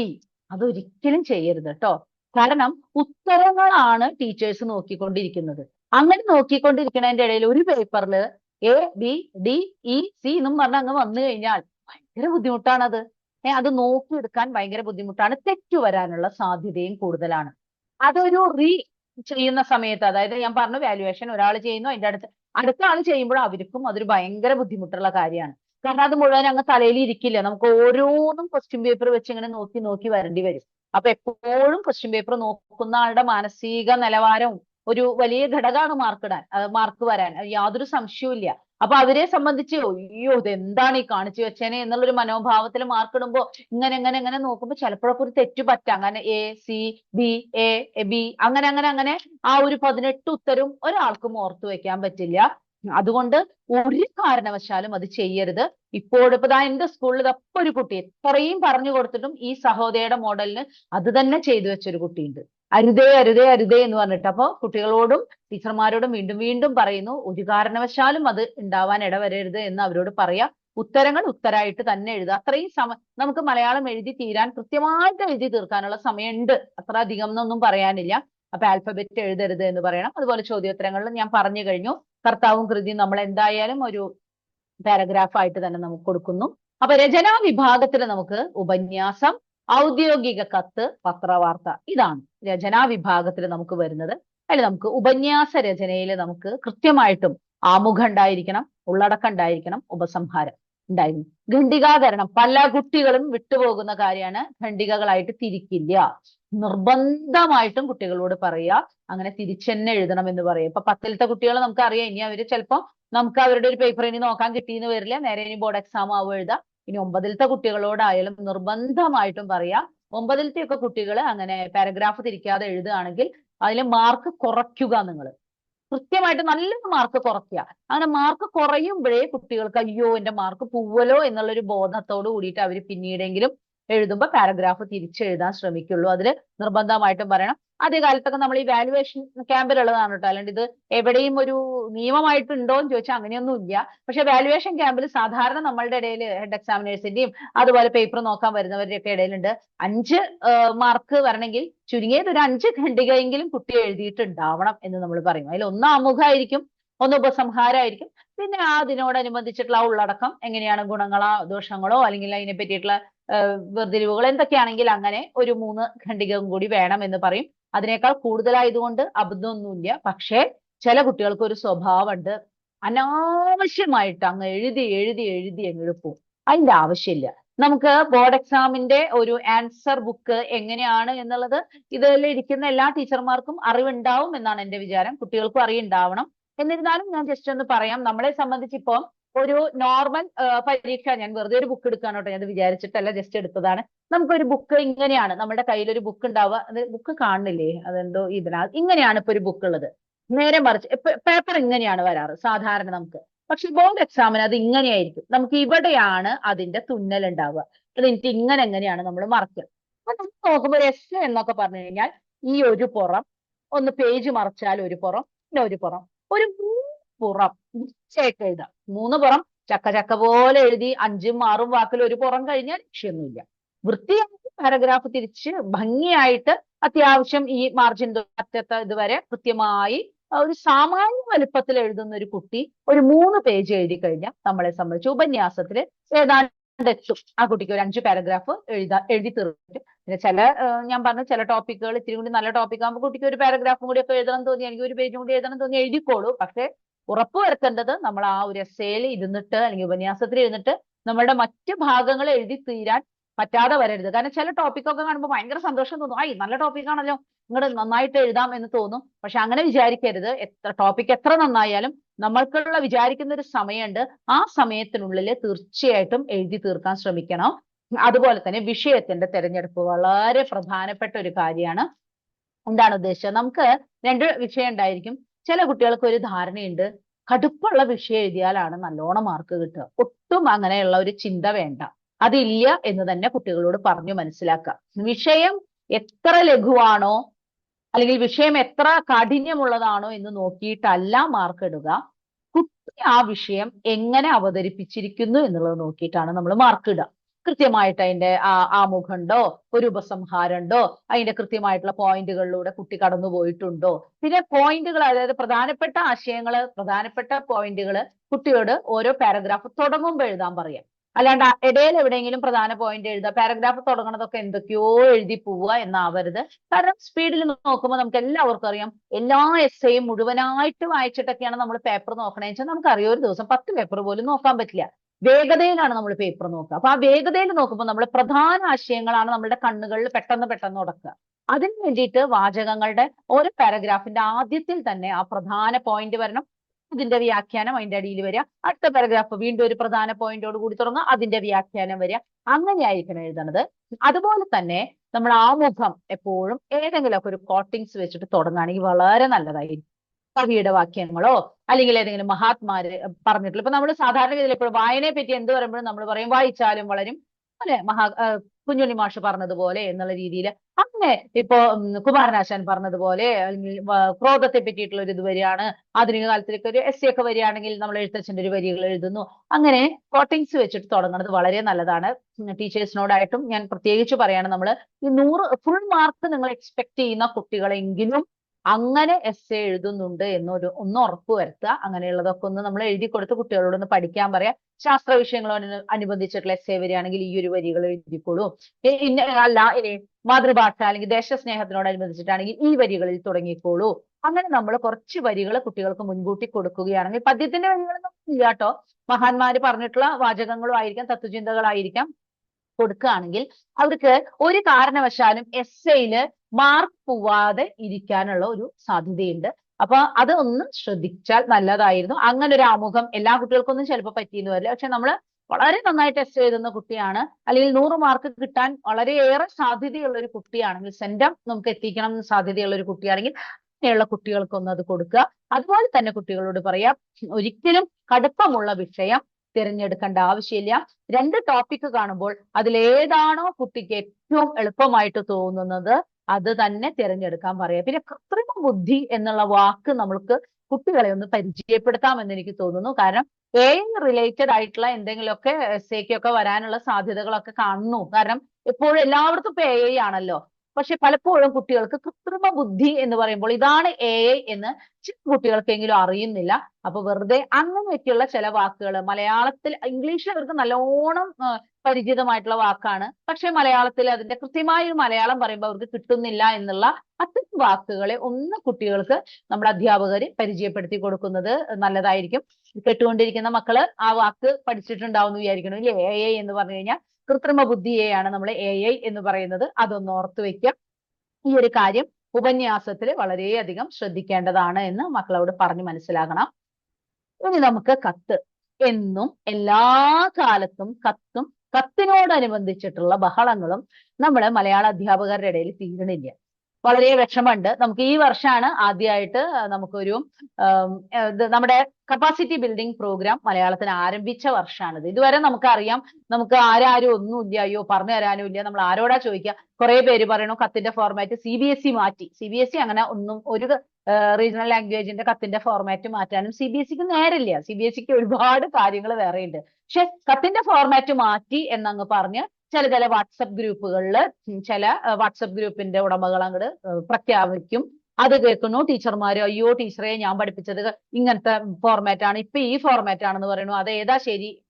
ഒരുപാട് കൺഫ്യൂഷൻ എന്നും നമുക്ക് നിലനിൽക്കുന്നുണ്ട്. അതുകൊണ്ട് തന്നെ നമ്മളുടെ ബോർഡ് എക്സാമിന്റെ ആൻസർ കീ വരുമ്പോൾ അതിലുണ്ടായിരിക്കും പഴയ മാതൃക പിന്തുടർന്നാലും മാർക്ക് നൽകാം, അല്ലെങ്കിൽ പുതിയ മാതൃക പിന്തുടർന്നാലും മാർക്ക് നൽകാം എന്നുള്ള ഒരു വരി കാലങ്ങളായിട്ട് നമ്മുടെ ആൻസർ കീയിൽ വരുന്നുണ്ട്. അത് ഈ ഒരു കൺഫ്യൂഷൻ കൊണ്ടാണ്. ഈ വർഷം നമുക്കറിയാം കപ്പാസിറ്റി ബിൽഡിംഗ് പ്രോഗ്രാം മലയാളത്തിന്റെ ലോഞ്ച് ചെയ്തു കഴിഞ്ഞ വർഷം. ഈ വർഷം സ്റ്റാർട്ട് ചെയ്തു. നമ്മൾ റിസോഴ്സ് പേഴ്സൺസിനെ തെരഞ്ഞെടുത്ത് നമ്മൾ എന്താ പറയുക, ഒരു ജൂലൈ മാസത്തിലാണ് ആദ്യമായിട്ടുള്ള ഒരു ഇത് നടന്നത്. PRP എന്നാണ് പറയുക. അത് നടന്നു. ഞാൻ അന്ന് മാസ്റ്റർ ട്രെയിനർ ആയിട്ട് ഞാനും വേറൊരു ടീച്ചറും ആയിരുന്നു. അങ്ങനെ നമ്മൾ അതിൽ നിന്ന് കുറച്ച് റിസോഴ്സ് പേഴ്സൺസിനെ തെരഞ്ഞെടുത്തിട്ടുണ്ട്. കപ്പാസിറ്റി ബിൽഡിംഗ് പ്രോഗ്രാം ഇതപ്പൊ നാളെയൊക്കെ ആയിട്ട് കണ്ണൂരുണ്ട്. അങ്ങനെ പല സ്ഥലങ്ങളിലായിട്ട് നമ്മുടെ കപ്പാസിറ്റി ബിൽഡിംഗ് പ്രോഗ്രാം നടന്നു വരുന്നുണ്ട്. പല ജില്ലകളിലും, എല്ലാ ജില്ലകളിലും ആയിട്ടില്ല, കാരണം സമയക്കുറവുണ്ട്. അത് ലോഞ്ച് ചെയ്ത് അതിന്റെ കാര്യങ്ങളൊക്കെ ചെയ്തു വരണല്ലോ. പക്ഷെ ഒരുവിധം സ്ഥലങ്ങളിൽ എത്തിയിട്ടുണ്ട്. അപ്പൊ നമ്മൾ കപ്പാസിറ്റി ബിൽഡിംഗ് പ്രോഗ്രാമിന്റെ മൊഡ്യൂൾ പ്രകാരം അത് തയ്യാറാക്കിയവര് അത് കൃത്യമായിട്ട് പറഞ്ഞിട്ടുള്ളത് പ്രകാരം നമ്മൾ ആ പഴയ കത്തിന്റെ മാതൃകയിൽ വലിയ മാറ്റങ്ങൾ വരുത്തിയിട്ടില്ല. പക്ഷെ എന്നുവെച്ചിട്ട് പുതിയത് എഴുതിയാലും നമുക്ക് തെറ്റൊന്നും പറയാനില്ല. അപ്പൊ ടീച്ചേഴ്സ് ഒരു കാര്യം മനസ്സിലാക്കുക, ഈ അവസാന നിമിഷം ഏതെങ്കിലും വാട്സപ്പ് ഗ്രൂപ്പുകളിലോ അല്ലെങ്കിൽ ആധികാരികമായിട്ട് എന്നുള്ള രീതിയിൽ ഏതെങ്കിലും വ്യക്തികൾ പറയുന്നത് കേട്ടിട്ട് ദയവായിട്ട് നമ്മളുടെ കുട്ടികൾക്ക് കൺഫ്യൂഷൻ ഉണ്ടാക്കാൻ ഇടവരരുത്. നമ്മുടെ പഴയ കാലത്തുള്ള ആ പ്രേഷിതൻ, സ്വീകർത്താവ്, അതുപോലെ തന്നെ വിഷയം, അത് കഴിഞ്ഞ് സംബോധന, പിന്നെ നമ്മൾ കത്തെഴുതുന്നു, അത് കഴിഞ്ഞ് മാർജിൻ സൈഡിലായിട്ട് സ്ഥലം, തീയതി, മറ്റത്തെ സൈഡ് അപ്പുറത്തെ സൈഡിലായിട്ട് എന്ന് വിശ്വസ്തയോടെ ഒപ്പ്, പേര്, ആ ഒരു ഫോർമാറ്റ് ഇന്നും നിലനിൽക്കുന്നുണ്ട്. കപ്പാസിറ്റി ബിൽഡിംഗ് പ്രോഗ്രാമിൽ ആ ഫോർമാറ്റ് തന്നെയാണ് വന്നിട്ടുള്ളത്. അത് എഴുതി കഴിഞ്ഞാൽ ഒരു കാരണവശാലും മാർക്ക് കുറയ്ക്കില്ല എന്ന് കരുതി നിങ്ങൾ ഇനിയിപ്പോ പുതിയതാണ് പഠിപ്പിച്ചത് എന്നുണ്ടെങ്കിൽ അത് തുടർന്നോളൂ, പെട്ടെന്ന് അത് മാറ്റണ്ട. പുതിയതായാലും മാർക്ക് കൊടുക്കാറുണ്ട്, ഒരു കാരണവശാലും മാർക്ക് കുറയ്ക്കാറില്ല. അവസാന നിമിഷം ഉണ്ടാകുന്ന ഇത്തരം കൺഫ്യൂഷനുകൾ കഴിവതും നമ്മൾ അതിന് തലവെച്ച് കൊടുക്കാതിരിക്കാന്നേ എനിക്ക് അധ്യാപകരോട് പറയാനുള്ളൂ. കാരണം ധാരാളം അധ്യാപകര് എനിക്കൊക്കെ മെസ്സേജ് ചെയ്യാറുണ്ട്, ടീച്ചറെ ഇപ്പൊ ഇങ്ങനെ പറയുന്നുണ്ടല്ലോ, വിഷയത്തിന് മുമ്പാണ് സംബോധന, അല്ല സംബോധനയ്ക്ക് ശേഷം അങ്ങനെ, അയ്യോ ടീച്ചറെ ഞങ്ങൾ വിഷയമാണ് ആദ്യം പഠിപ്പിച്ചത്. അത് അങ്ങനെ തന്നെ തുടരട്ടെ. അവസാന നിമിഷം ദയവ് ചെയ്തിട്ട് കുട്ടികളിൽ കൺഫ്യൂഷൻ ഉണ്ടാക്കരുത്. കാരണം ഓൾറെഡി അവർക്ക് ഇംഗ്ലീഷും മലയാളവും തമ്മിലുള്ള ലെറ്ററിന്റെ ഒരു സംശയം നല്ലോണം നിലനിൽക്കുന്നുണ്ട്. അതിന്റെ ഇടയിൽ നമ്മൾ നമ്മളുടെ കത്തിന് എന്തിനാണ് രണ്ടു തരത്തിലുള്ള സംശയങ്ങൾ കൊടുക്കുന്നത്? അത് കൊടുക്കാതിരിക്കുക. ഏത് ഫോർമാറ്റ് ആണ് അവർ പഠിച്ചത് അവർ അത് എഴുതിക്കോട്ടെ. ഇനി അതിനെ പറ്റിയിട്ട് നിങ്ങൾ വറി ചെയ്യണ്ട, നിങ്ങൾ അതുമായിട്ട് മുന്നോട്ട് പോകുക. പക്ഷേ അതില് കുറച്ച് കാര്യങ്ങളുണ്ട്. സ്വന്തം വിവരങ്ങൾ വ്യക്തമാക്കരുത് ഒരു കാരണവശാലും എന്നാണ്. പ്രേഷിതന്റെ അഡ്രസ്സ് എഴുതുന്ന സമയത്ത് ചിലർക്ക് നമുക്കറിയാം എന്താണ്, ഒരു വിദ്യാലയത്തിന്റെ പ്രിൻസിപ്പൽ എന്നുള്ള രീതിയിൽ പാലക്കാട് ജില്ലാ കളക്ടർക്ക് ഒരു കത്ത് എഴുതുക എന്നാണ് വന്നതെങ്കിൽ നമുക്കറിയാം വിദ്യാലയത്തിന്റെ ആ പ്രിൻസിപ്പലാണ് അവിടെ പ്രേഷിതൻ. പലപ്പോഴും കുട്ടികൾ അപ്പൊ എന്താ ചെയ്യാന്നറിയോ, പ്രിൻസിപ്പലിന്റെ പേര്, സ്കൂളിന്റെ പേര് എല്ലാം വ്യക്തമായിട്ട് എഴുതും. അപ്പൊ നമുക്ക് ഏതാണ്ട് ഉറപ്പാണ്, ഓ ആ കുട്ടി ആ സ്കൂളിലെ പഠിക്കുന്ന കുട്ടിയാണ്. ഞങ്ങൾക്ക് വർഷങ്ങൾക്ക് മുമ്പ് എനിക്ക് തന്നെ അനുഭവം ഉണ്ടായിട്ട് ഇതുപോലെ നമ്മളുടെ കുട്ടികളോട് അരുതേ അരുതേ അരുതേ എന്ന് പറഞ്ഞിട്ടും വാല്യുവേഷൻ സെന്ററിൽ ദാ വരുന്നു ഞങ്ങളുടെ സ്കൂളിന്റെ പേപ്പർ ഒരു ടീച്ചറുടെ കയ്യിൽ. അപ്പൊ ടീച്ചറെ ടീച്ചറുടെ കുട്ടികളുടെ പേപ്പറോട് വന്നിട്ടുണ്ട്. അപ്പൊ ചോദിച്ചാൽ അതെങ്ങനെയാ പറഞ്ഞ, ഇതേ ടീച്ചറെ കൃത്യമായിട്ട് സ്കൂളിന്റെ അഡ്രസ്സൊക്കെ വൃത്തിയായിട്ട് എഴുതി വെച്ചിട്ടുണ്ട്, പേരടക്കം എഴുതി വെച്ചിട്ടുണ്ടായിരുന്നു. അപ്പൊ എന്താണ്, നമ്മുടെ മുമ്പിൽ വെച്ചിട്ട് തന്നെയാണ് കുട്ടിക്ക് മാർക്ക് കുറയ്ക്കണത്. ഒന്നും ചെയ്യാൻ പറ്റില്ല, കാരണം അത് നിയമമാണ്. കുട്ടികളുടെ വ്യക്തി വിവരങ്ങൾ അങ്ങനെ വരികയാണെങ്കിൽ നമ്മൾ 1/2 മാർക്ക് കുറയ്ക്കും എന്നുള്ളത് ഉറപ്പാക്കുക. അതുപോലെ തന്നെ വിലാസം എന്ന് പറഞ്ഞിട്ട് എന്ത് ചെയ്തു, പ്രേഷിതൻ പേര്, മേൽവിലാസം അങ്ങനെയല്ല എഴുതേണ്ടത്. പേര് ഒരു വ്യക്തി എന്നുള്ള രീതിയിലാണ് എഴുതേണ്ടത് വെച്ചാൽ നമുക്കറിയാം വീട്ടുപേര്, സ്ഥലം, പിൻകോഡ് എഴുതുമ്പോഴാണ് ആ ഒരു മേൽവിലാസം പൂർണ്ണമാവുക. അല്ല ഇനി ഒരു വാർഡ് മെമ്പർ എന്നുള്ള രീതിയിലാണെങ്കിൽ പേര്, വാർഡ് മെമ്പർ, അല്ലെങ്കിൽ പ്രിൻസിപ്പൽ എന്നുള്ള രീതിയിലാണെങ്കിൽ പേര്, പ്രിൻസിപ്പാൾ, വിദ്യാലയത്തിന്റെ പേര്, സ്ഥലം, പിൻകോഡ്, അങ്ങനെ വിലാസം പൂർണ്ണമായിട്ട് എഴുതണം. പലപ്പോഴും നമ്മൾ കുട്ടികൾ തെറ്റിച്ച് എഴുതുന്നത് കാണുന്നത് പേര്, വിലാസം. വിലാസത്തിൽ എന്തുണ്ട് എന്ന് കുട്ടിക്ക് അറിയാമോ എന്നാണല്ലോ നമ്മൾ പരീക്ഷിക്കുന്നത്. അപ്പൊ അത് അറിഞ്ഞിരിക്കണം. പിന്നെ അതുപോലെ തന്നെ അതിലും നമുക്കൊരു ചെറിയ 3 പാരഗ്രാഫ് എന്നാണ് നമ്മൾ കത്ത് കൃത്യമായിട്ട് വരുമ്പോൾ പറയുന്നത്. ആമുഖം ഉണ്ടായിരിക്കാം. വളരെ 2ഓ 3ഓ വരിയിൽ ആ കത്ത് എഴുതുന്നതിന്റെ എന്താണ് അതിന്റെ കാരണം, അല്ലെങ്കിൽ എന്തിനാണ് ആ കത്ത് എഴുതുന്നത് എന്ന് 3 വരിയിൽ വളരെ എന്താ പറയുക സ്പെസിഫിക് ആയിട്ട്, വേറെ ഒരു സാറിന് സുഖമല്ലേ ഒന്നും ആവശ്യമില്ലല്ലോ, നമുക്ക് കറക്റ്റ് കാര്യം പറയാം ഒരു 3 വരിയിൽ. കഴിഞ്ഞാൽ അതിനെ വിശദമായിട്ട് വിശദീകരിച്ച് എഴുതുക, കൃത്യമായ കാര്യങ്ങൾ എഴുതുക. ഇതിന് ഒരു പരിഹാരം കാണും, അല്ലെങ്കിൽ തുടർന്നും ഇത്തരത്തിലുള്ള നടപടി അങ്ങയുടെ ഭാഗത്തുനിന്ന് ഉണ്ടാകുമെന്ന് പ്രതീക്ഷിക്കുന്നു, അങ്ങനെയൊക്കെ പറഞ്ഞിട്ടുള്ള വളരെ ചെറിയൊരു ഉപസംഹാരം കൂടെ ആകുമ്പോൾ നമുക്ക് അറിയാം സ്ഥലം, തീയതി, അതുപോലെ ഇന്ന് വിശ്വസ്തയോടെ ഇതൊക്കെ എഴുതി കഴിയുമ്പോൾ നമ്മുടെ കത്ത് മുഴുവനാവും. അപ്പൊ കത്തിന് എത്ര വേണം? അടുത്ത ചോദ്യം അതാണ്. ഞാൻ നേരത്തെ നമ്മുടെ ഔദ്യോഗിക ഉപന്യാസം വന്നപ്പോ 3 പുറം എന്ന് പറഞ്ഞു. കത്ത് നമ്മള് കൃത്യമായിട്ട് പ്രേക്ഷകന്റെ അഡ്രസ്സ്, ഞാൻ എപ്പോഴും ഈ പറയുമ്പോൾ നിങ്ങൾ ഒരു കാര്യം ശ്രദ്ധിക്കണം, സാധാരണ വലുപ്പത്തിൽ എഴുതുന്ന, അനാവശ്യമായ ഇടയിൽ വരികൾ വിടാതെ എഴുതുന്ന കുട്ടികൾക്കായിട്ടുള്ള കണക്കാണ് ഞാൻ ഈ പറയുന്നത്. ഇപ്പൊ ചിലപ്പോൾ നിങ്ങളുടെ കുട്ടികളുണ്ടാവും, ചില കുട്ടികളുണ്ടാവും ഭയങ്കരമായിട്ട് ഒരു വരി കഴിഞ്ഞാൽ ഒരു വരി വിട്ടിരിക്കും. അങ്ങനെയുള്ളവർക്ക് ഇതിന്റെ ഇരട്ടിയാവട്ടോ കാര്യങ്ങള്. അപ്പൊ അത് അങ്ങനെ തന്നെ അവരോട് പറഞ്ഞു കൊടുക്കണം. സാധാരണഗതിയിൽ വൃത്തിയായിട്ട് പരീക്ഷ എഴുതുന്ന ഒരു കുട്ടിയെ സംബന്ധിച്ച് ഫസ്റ്റ് പേജില് പ്രേക്ഷിതന്റെ ഇതും, അതുപോലെ സ്വീകർത്താവ്, വിഷയം, സംബോധന, അതുപോലെ തന്നെ ഒരു ആദ്യത്തെ പാരഗ്രാഫ് എങ്ങനെയും അതിൽ കഴിയും. അതിനുശേഷം 2 പാരഗ്രാഫ് ശരിക്കും പറയുകയാണെങ്കിൽ നമ്മൾ നേരത്തെ പറഞ്ഞതുപോലെ ഈ ഒരു പുറവും അപ്പുറം ഒരു പുറവും കൂടി ആയിക്കഴിഞ്ഞാൽ കൃത്യമായിട്ടുള്ള ഔദ്യോഗിക കത്ത് അവിടെ അവസാനിക്കും. അങ്ങനെ കൃത്യമായിട്ട് വൃത്തിയായിട്ട് അത്ര എഴുതിയിട്ടുണ്ടെങ്കിൽ ഫുൾ മാർക്ക് കുട്ടിക്ക് നമ്മൾ കൊടുക്കാറുണ്ട്. ഒരിക്കലും നമ്മൾ അതിൽ മാർക്ക് കുറയ്ക്കാറില്ല. അപ്പോൾ കുട്ടികളോട് പറയാം, അനാവശ്യമായിട്ട് ഔദ്യോഗിക കത്താണ്. ഔദ്യോഗിക കത്ത് എന്ന് പറയുമ്പോൾ തന്നെ നമുക്കറിയാം അതൊരു എന്താ പറയാ അനൗദ്യോഗിക കത്ത് പോലെ വാരി വലിച്ചെഴുതാൻ പാടില്ല. കാരണം ഔദ്യോഗിക സ്ഥാനത്തിരിക്കുന്ന വ്യക്തിക്ക് ഇതൊന്നും കുറെ നേരം ഇരുന്ന് വായിക്കാനുള്ള സമയമില്ല. വളരെ കാര്യമാത്ര പ്രസക്തമായിരിക്കണം കത്ത്. അതുകൊണ്ട് തന്നെയാണ് അനാവശ്യമായിട്ട് എഴുതരുത്. അപ്പൊ ഫസ്റ്റ് ഒരു പാരഗ്രാഫ്, അപ്പൊ നമ്മൾ ഉപന്യാസം നമ്മൾ 5 ഖണ്ഡിക എന്ന് പറയുമ്പോൾ കത്ത് നമുക്ക് 3 ഖണ്ഡിക എന്ന് പറയാം. ആമുഖം, അതുപോലെ തന്നെ ഉപസംഹാരം, നടുവിലുള്ള പാരഗ്രാഫ് കുറച്ച് വലുപ്പത്തിൽ വ്യക്തമായിട്ട് കാര്യം വിശദീകരിച്ച് എഴുതുക. എന്നാൽ അനാവശ്യമായിട്ടുള്ള വിശദീകരണം ആവശ്യവും ഇല്ല. അതാണ്. അപ്പൊ കത്തിന്റെ ഘടനയെ സംബന്ധിച്ച് ഇനി സംശയം ഉണ്ടാവില്ല എന്ന് വിചാരിക്കണം. CBPയിൽ നമ്മളുടെ പഴയ ഘടന എന്ന് തന്നെയാണ് പറഞ്ഞിരിക്കുന്നത്. ധൈര്യമായിട്ട് നിങ്ങൾക്ക് അതുമായിട്ട് പോകാം. എവിടെ ഏത് വാല്യുവേഷൻ സെന്ററിൽ ഏത് ഹെഡ് എക്സാമിനർ ചോദിച്ചാലും പറയാം, ബോർഡ് നടത്തുന്ന കപ്പാസിറ്റി ബിൽഡിംഗ് പ്രോഗ്രാമിൽ മലയാളത്തിന്റെ ഇങ്ങനെയാണ് പറഞ്ഞിരിക്കുന്നത്, പിന്നെ എന്തുകൊണ്ട് നമുക്കതിന് മാർക്ക് കൊടുക്കാൻ പാടില്ല എന്ന് നിങ്ങൾക്ക് ധൈര്യമായിട്ട് ചോദിക്കാം. അപ്പൊ അതുകൊണ്ട് ഒരു തരത്തിലും പേടിക്കേണ്ട, അതിൽ മാർക്ക് കുറയില്ല എന്ന് തന്നെ ഞാൻ ഉറപ്പു തരുന്നു. അപ്പൊ കത്തിന്റെ കാര്യങ്ങളിൽ ഒരുവിധം സംശയം തീർന്നിട്ടുണ്ടാവും. ആർക്കെങ്കിലും എന്തെങ്കിലും ഞാൻ പറയുന്നതിനപ്പുറം അഭിപ്രായം ഉണ്ടെങ്കിലും എന്തെങ്കിലും സംശയം ഉണ്ടെങ്കിലും ഒന്ന് നിങ്ങൾ നോട്ട് ചെയ്ത് വെക്കുക. കാരണം നമ്മൾ ക്ലാസ് എടുക്കണതിന്റെ ഇടയിൽ തന്നെ നിങ്ങളെയും കൂടി പറയാൻ അനുവദിച്ചാൽ അതിന്റെ ആ ഒരു ഒഴുക്ക് നഷ്ടപ്പെടും എന്നുള്ളത് കൊണ്ടാണ്. ഒന്ന് നോട്ട് ചെയ്ത് വെക്കുക. ഇത് കഴിഞ്ഞിട്ട് നമുക്കൊരു സമയം ഉണ്ടായിരിക്കും, ആ സമയത്ത് നമുക്ക് അതിനെപ്പറ്റി കൂടുതലായിട്ട് പറയാം. ഇനി അതുപോലെ തന്നെ പത്രവാർത്ത, തലക്കെട്ട് കാര്യമാത്ര പ്രസക്തവും ആകർഷകവുമായിരിക്കും. നമ്മൾ എന്തിനാ തലക്കെട്ട് എന്ന് പറയുമ്പോൾ തലക്കെട്ട് വായിച്ച് നമുക്ക് വാർത്ത വായിക്കാൻ തോന്നണം. അങ്ങനെയാണല്ലോ.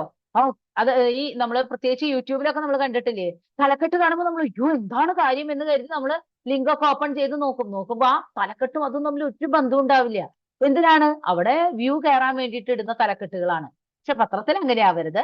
തലക്കെട്ട് കൃത്യമായിട്ട് ആകർഷകവുമായിരിക്കണം. അതുപോലെ തന്നെ സ്വന്തം ലേഖകൻ എന്നുണ്ടായിരിക്കണം. അത് ഇടതു ഭാഗത്ത് വേണോ, വലതു ഭാഗത്ത് വേണോ, നടുവിൽ വേണോ, എവിടെയെങ്കിലും വെച്ചോളൂ. കഴിവതും ആ മാർജിൻ സൈഡിലോ അല്ലെങ്കിൽ നടുവിലോ വെക്കുന്നതാണ് നല്ലത്. അതുപോലെ തന്നെ സ്ഥലം എന്ന് നമുക്കറിയാം. ഇപ്പൊ ഏത് സ്ഥലത്തു നിന്നുള്ള വാർത്തയാണെങ്കിൽ ആ സ്ഥലം എഴുതിയിട്ട് അതിൽ 2 കുത്തിട്ടിട്ട് അതിനോട് ചേർന്നിട്ടാണ് നമ്മൾ ഇത് എഴുതി പോകേണ്ടത്. അപ്പൊ അങ്ങനെ ഹൈഫൺ ഇടാന്ന്, അപ്പൊ ഇത് 2 കുത്തിടുക എന്നൊക്കെ പറയുമ്പോൾ ചിലവർ എന്ത് ചെയ്യുന്നറിയോ, സ്ഥലം എന്ന് എഴുതും, എന്നിട്ട് അതിന്റെ അടുത്ത് സ്ഥലപ്പേര് വേറെ എഴുതും, എന്നിട്ടാണ് 2 കുത്ത് എഴുതുന്നത്. അങ്ങനെയല്ല, സ്ഥലം എന്ന് തന്നെ എഴുതിയിട്ടും മതി. ഇനി സ്ഥലപ്പേര് വ്യക്തമാക്കണം എന്ന് പാടില്ല. ചെയ്തുകൊണ്ട് ഇപ്പൊ വലിയ അപകടം, നമ്മളൊരു പത്രവാർത്തക്ക് നമ്മള് എന്താ പറയാ ഔദ്യോഗികത്തെ എഴുതുമ്പോൾ അഡ്രസ്സ് വെളിവാക്കുന്ന അത്രയ്ക്കൊന്നും പ്രശ്നം നമ്മളിവിടെ പറയാറില്ല. ജസ്റ്റ് ഒരു സ്ഥലം മാത്രമേ ഉള്ളൂ. എന്തായാലും അത് സ്ഥലം എഴുതുക, വാർത്ത എഴുതുക. നമുക്ക് എപ്പോഴും നമ്മൾ വാർത്തയിൽ പറയാറുണ്ട്, ചില സ്ഥലങ്ങളിൽ നമ്മുടെ ടീച്ചേഴ്സ് ഇങ്ങനെ നീണ്ടു കിടക്കുന്ന ഒരു പേജ് ആയതുകൊണ്ട് ഒറ്റയടിക്ക് ഇങ്ങനെ എഴുതി പോകുമ്പോൾ ഒരു ഭംഗി പോണ്ടായെന്ന് കരുതി നടുമുറിച്ച് 2 കോളമായിട്ടൊക്കെ എഴുതിക്കാറുണ്ട്. ഇനി അങ്ങനെ നിങ്ങൾ പഠിപ്പിച്ചിട്ടില്ലെങ്കിൽ ഒരു പ്രശ്നവുമില്ല, ഒരു കോളായിട്ട് എഴുതിയാലും മതി. വൃത്തിയായിട്ട് അവരോട് എഴുതാൻ പറയാം. സാധിക്കുമെങ്കിൽ പെൻസിൽ കൊണ്ട് ആ പത്രവാർത്തേനെ മാത്രം ഒരു കള്ളിയിലൊക്കെ നിർത്തി കഴിഞ്ഞാൽ ഇത്തിരി ഭംഗി കിട്ടും. അത് ചെയ്തില്ലെങ്കിലും പ്രശ്നമൊന്നുമില്ല. പക്ഷെ എന്താ പറയാ പെർഫെക്റ്റ് ആയിട്ട് നമുക്ക് തോന്നുവാൻ വേണ്ടി അങ്ങനെ ചെയ്യണമെങ്കിൽ അവർ ചെയ്തോട്ടെ, വിരോധമൊന്നുമില്ല. എപ്പോഴും നമ്മളൊരു പത്രത്തിന്റെ തലക്കെട്ട് കണ്ട് നമ്മൾ വാർത്ത വായിക്കുമ്പോൾ ആ തലക്കെട്ട് അയ്യോ എവിടെയാണ്, ഇതെങ്ങനെയാണ് ഉണ്ടായത്, എന്താണ് ഉണ്ടായത്, ആരാണിത് ചെയ്തത്, എന്തിനു വേണ്ടിയിട്ടാ ചെയ്തത്, എപ്പോഴാണ് ഉണ്ടായത്, ഈ ചോദ്യങ്ങളൊക്കെയല്ലേ നമ്മളുടെ മനസ്സിൽ വരിക. ചോദ്യങ്ങളുടെയൊക്കെ ഉത്തരം ആ ഒരു പത്രവാർത്തയിൽ ഉണ്ടായിരിക്കണം. കുട്ടികളോട് പറഞ്ഞു കൊടുക്കുക. അങ്ങനെ എന്നെ എഴുതിയെങ്കിൽ മാത്രമേ പത്രവാർത്ത പൂർണ്ണമാവുള്ളൂ. കഥ എഴുതണ പോലെയൊക്കെ കുട്ടികൾ എഴുതാറുണ്ട്. അതല്ല പത്രത്തിന്റെ, കാരണം പത്രവായന കുറവാണ്. എന്താണ് കുട്ടികൾ അങ്ങനെ എഴുതണേ എന്ന് നമുക്ക് ചിലപ്പോൾ അത്ഭുതം തോന്നും. അയ്യോ ഇതെന്താ ഇവരിങ്ങനെ എഴുതണേ? വേറെ ഒരു കാര്യമില്ല. അവർക്ക് പത്രത്തിലെ വാർത്ത വായിച്ചിട്ട് ഇങ്ങനെയാണ് പത്രവാർത്ത എന്നുള്ള ഒരു അറിവ് കുറവാണ് ഇന്നത്തെ കുട്ടികൾക്ക്. അതുകൊണ്ടാണ് അവർ ആ പത്രവാർത്ത എഴുതുമ്പോൾ ശരിക്കും കഥ എഴുതണ പോലെയൊക്കെയാണ്. ഇപ്പൊ എന്തെങ്കിലും ഒരു ദിക്കിലെ ഒരു ആന ഇറങ്ങി, അല്ലെങ്കിൽ ആന ആരെങ്കിലും കൊന്നു, അങ്ങനെയൊക്കെയുള്ള ഒരു വാർത്തയൊക്കെ ആണെങ്കിൽ അവര് ഇന്നലെ രാത്രിയാണ്, ഇന്നലെ രാത്രി ഇന്ന ആള് ഇന്ന വഴിയിലൂടെ നടക്കുമ്പോൾ എന്നൊക്കെ പറഞ്ഞിട്ട് കഥ എഴുതണ പോലെ എഴുതും. കുട്ടികളോട് പറയാം അങ്ങനെയല്ല പത്രത്തിന്റെ ഭാഷ, ആ ഭാഷ ഒന്ന് പറഞ്ഞു കൊടുക്കുക. അതുപോലെ ശുദ്ധമായ ഭാഷ എന്നുകൊണ്ട് ഞാൻ അർത്ഥാക്കിയത്, നമ്മൾ പറയില്ലേ വീട്ടിലൊക്കെ വർത്താനം പറയണ പോലെയൊക്കെ പത്രവാർത്ത കുട്ടികൾ എഴുതാറുണ്ട്. അത് എഴുതാൻ പാടില്ല എന്ന് പറയണം. വളരെ നല്ല ഭാഷയായിരിക്കണം. സാഹിത്യ ഭാഷ എന്നൊന്നും ഞാൻ പറയണില്ല, പക്ഷെ എഴുതുന്നത് വൃത്തിയായിട്ടുള്ള ഭാഷയിലായിരിക്കണം. ആവശ്യമെങ്കിൽ ഖണ്ഡിക തിരിക്കുകയുമാവാം. അതായത് ഇപ്പൊ ഖണ്ഡിക തിരിച്ചെഴുതണം പത്രവാർത്ത എന്നൊന്നുമില്ല. പക്ഷെ എവിടെയെങ്കിലും തോന്നുകയാണ് കുട്ടിക്ക്, അല്ല നടു 2 കോളം തിരിച്ചെഴുതണം എന്നൊക്കെ തോന്നിയാൽ അത് ഞാൻ നിങ്ങളുടെ ടീച്ചർമാരെ എങ്ങനെയാണോ നിങ്ങൾ പഠിപ്പിച്ചത് അങ്ങനെ തന്നെ പൊക്കോട്ടെ. പക്ഷെ എപ്പോൾ ശ്രദ്ധിക്കേണ്ട കാര്യം തലക്കെട്ട് വളരെ ഉണ്ടായിരിക്കണം, അത് ആകർഷകമായിരിക്കണം, ഇതിനോട് ചേർന്നിട്ടുള്ളതായിരിക്കണം. അതേപോലെ തന്നെ സ്വന്തം ലേഖകൻ എന്നുള്ള ആ ഒരു ഇതുണ്ടായിരിക്കണം, സ്ഥലം ഉണ്ടായിരിക്കണം, പിന്നെ ആര്, അങ്ങനെയുള്ള ആ ഉത്തരങ്ങൾ അതിൽ കൃത്യമായിട്ട് ഉണ്ടായിരിക്കണം. ഇത്രയും കാര്യങ്ങൾ കൃത്യമായിട്ട് വരണം എന്നുള്ളത് കുട്ടികളോട് പറഞ്ഞു കൊടുക്കുക. ഞാൻ പറയുന്നത് കേൾക്കണുണ്ടല്ലോ അല്ലെ മാഷെ? കേൾക്കാൻ ക്ലിയർ ആണ് ടീച്ചർ. വേറെ ഒന്നുമല്ല, എന്റെ അവിടെ ഒന്ന് കറണ്ട് പോയിട്ടുണ്ട്. കുഴപ്പമൊന്നുമില്ല, നെറ്റ് ഇൻവെർട്ടറിലാണ്. പക്ഷെ എന്നാലും ക്ലിയർ, വളരെ ക്ലിയർ ആണ്. പ്രശ്നമാവുകയാണെങ്കിൽ ഒന്ന് പറയണം കേട്ടോ. ഞാൻ പറയാം. ഇനി അടുത്തത് അവധാരണത്തിൽ. നമ്മൾ അവധാരണത്തെ കുറിച്ച് പറഞ്ഞു, പക്ഷെ എന്തൊക്കെ അതിന് ശ്രദ്ധിക്കണം എന്ന് ഞാൻ ജസ്റ്റ് ഒന്ന് ഓടിച്ചു പറഞ്ഞേ ഉള്ളൂ. കുറച്ചും കൂടെ ശ്രദ്ധിച്ചു. ആദ്യം 15 മിനിറ്റ് അവർക്ക് ഒരു കൂൾ ഓഫ് ടൈം ഉണ്ട് ചോദ്യങ്ങൾ വായിക്കാനായിട്ട്. ആ സമയത്ത് അവരോട് ഉത്തരങ്ങളൊന്ന് കണ്ടെത്തി വെക്കാൻ പറയുക. ചില സ്ഥലങ്ങളിലൊക്കെ പെൻസിൽ കൊണ്ടൊക്കെ ഒന്ന് കുട്ടികൾ ക്വസ്റ്റ്യൻ പേപ്പറിൽ അടയാളപ്പെടുത്തിയാലും ടീച്ചർമാര് വല്ലാണ്ടൊന്നും പ്രശ്നം പറയില്ല. സാധാരണഗതിയിൽ പറയാ പെന്നോ പെൻസിലോ കയ്യിൽ എടുക്കരുത് എന്നാണ് പറയാ. ഇനി എടുത്തിട്ടില്ലെങ്കിലും വേണ്ടില്ല, മനസ്സിൽ അതൊന്ന് ഇന്ന ഭാഗത്താണ് ഇതിന്റെ ഉത്തരം, ഇന്ന ഭാഗത്താണ് അതിന്റെ ഉത്തരം എന്നൊന്ന് ഓടിച്ച് കണ്ടെത്തി വെക്കാൻ പറയാ. കാരണം വെച്ചാൽ സമയം നഷ്ടം കുറയ്ക്കാൻ വേണ്ടിയിട്ടാണ്. പിന്നെ കൃത്യമായിട്ടുള്ള ഉത്തരങ്ങൾ മാത്രം എഴുതിയാൽ മതി. പലപ്പോഴും നമ്മുടെ കുട്ടികൾ സംഭവിക്കുന്നത് എന്താണെന്ന് വെച്ചാൽ ഒരു ചോദ്യത്തിന് ഒരു പാരഗ്രാഫ്, അതിലെ ഒരു പാരഗ്രാഫ് മുഴുവൻ എഴുതും, അടുത്ത ചോദ്യത്തിന് വീണ്ടും എഴുതും ഒരു പാരഗ്രാഫ്. അങ്ങനെ 8 ചോദ്യത്തിനും ഓരോ പാരഗ്രാഫ് എഴുതി വന്നു കഴിഞ്ഞാൽ എന്തായിരിക്കും എന്റെ അവസ്ഥ? ഭയങ്കര അക്രമമായിരിക്കും. അപ്പൊ അതുകൊണ്ട് ഉത്തരങ്ങൾ മാത്രം എഴുതാൻ പറ്റും.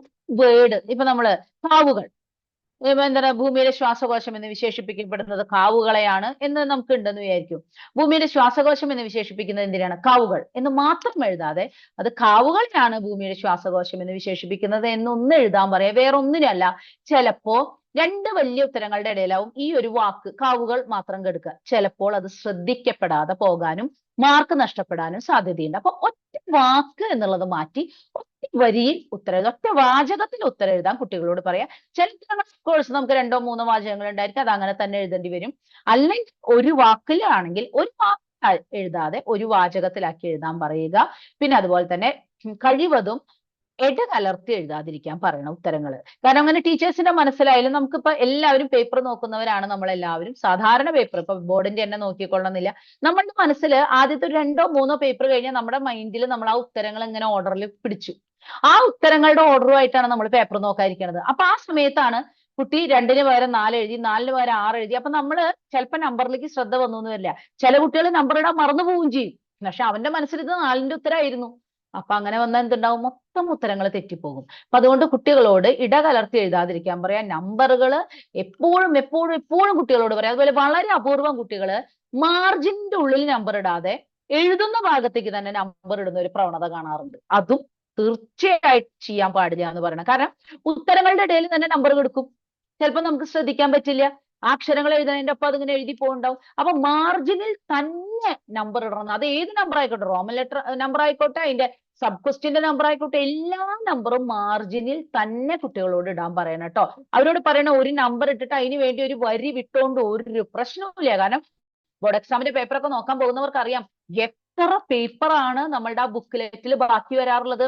അതുകൊണ്ട് കുട്ടികളോട് പറയാം, ആവശ്യത്തിനിടയിൽ സ്ഥലം വിടണം എന്ന് പറയുക.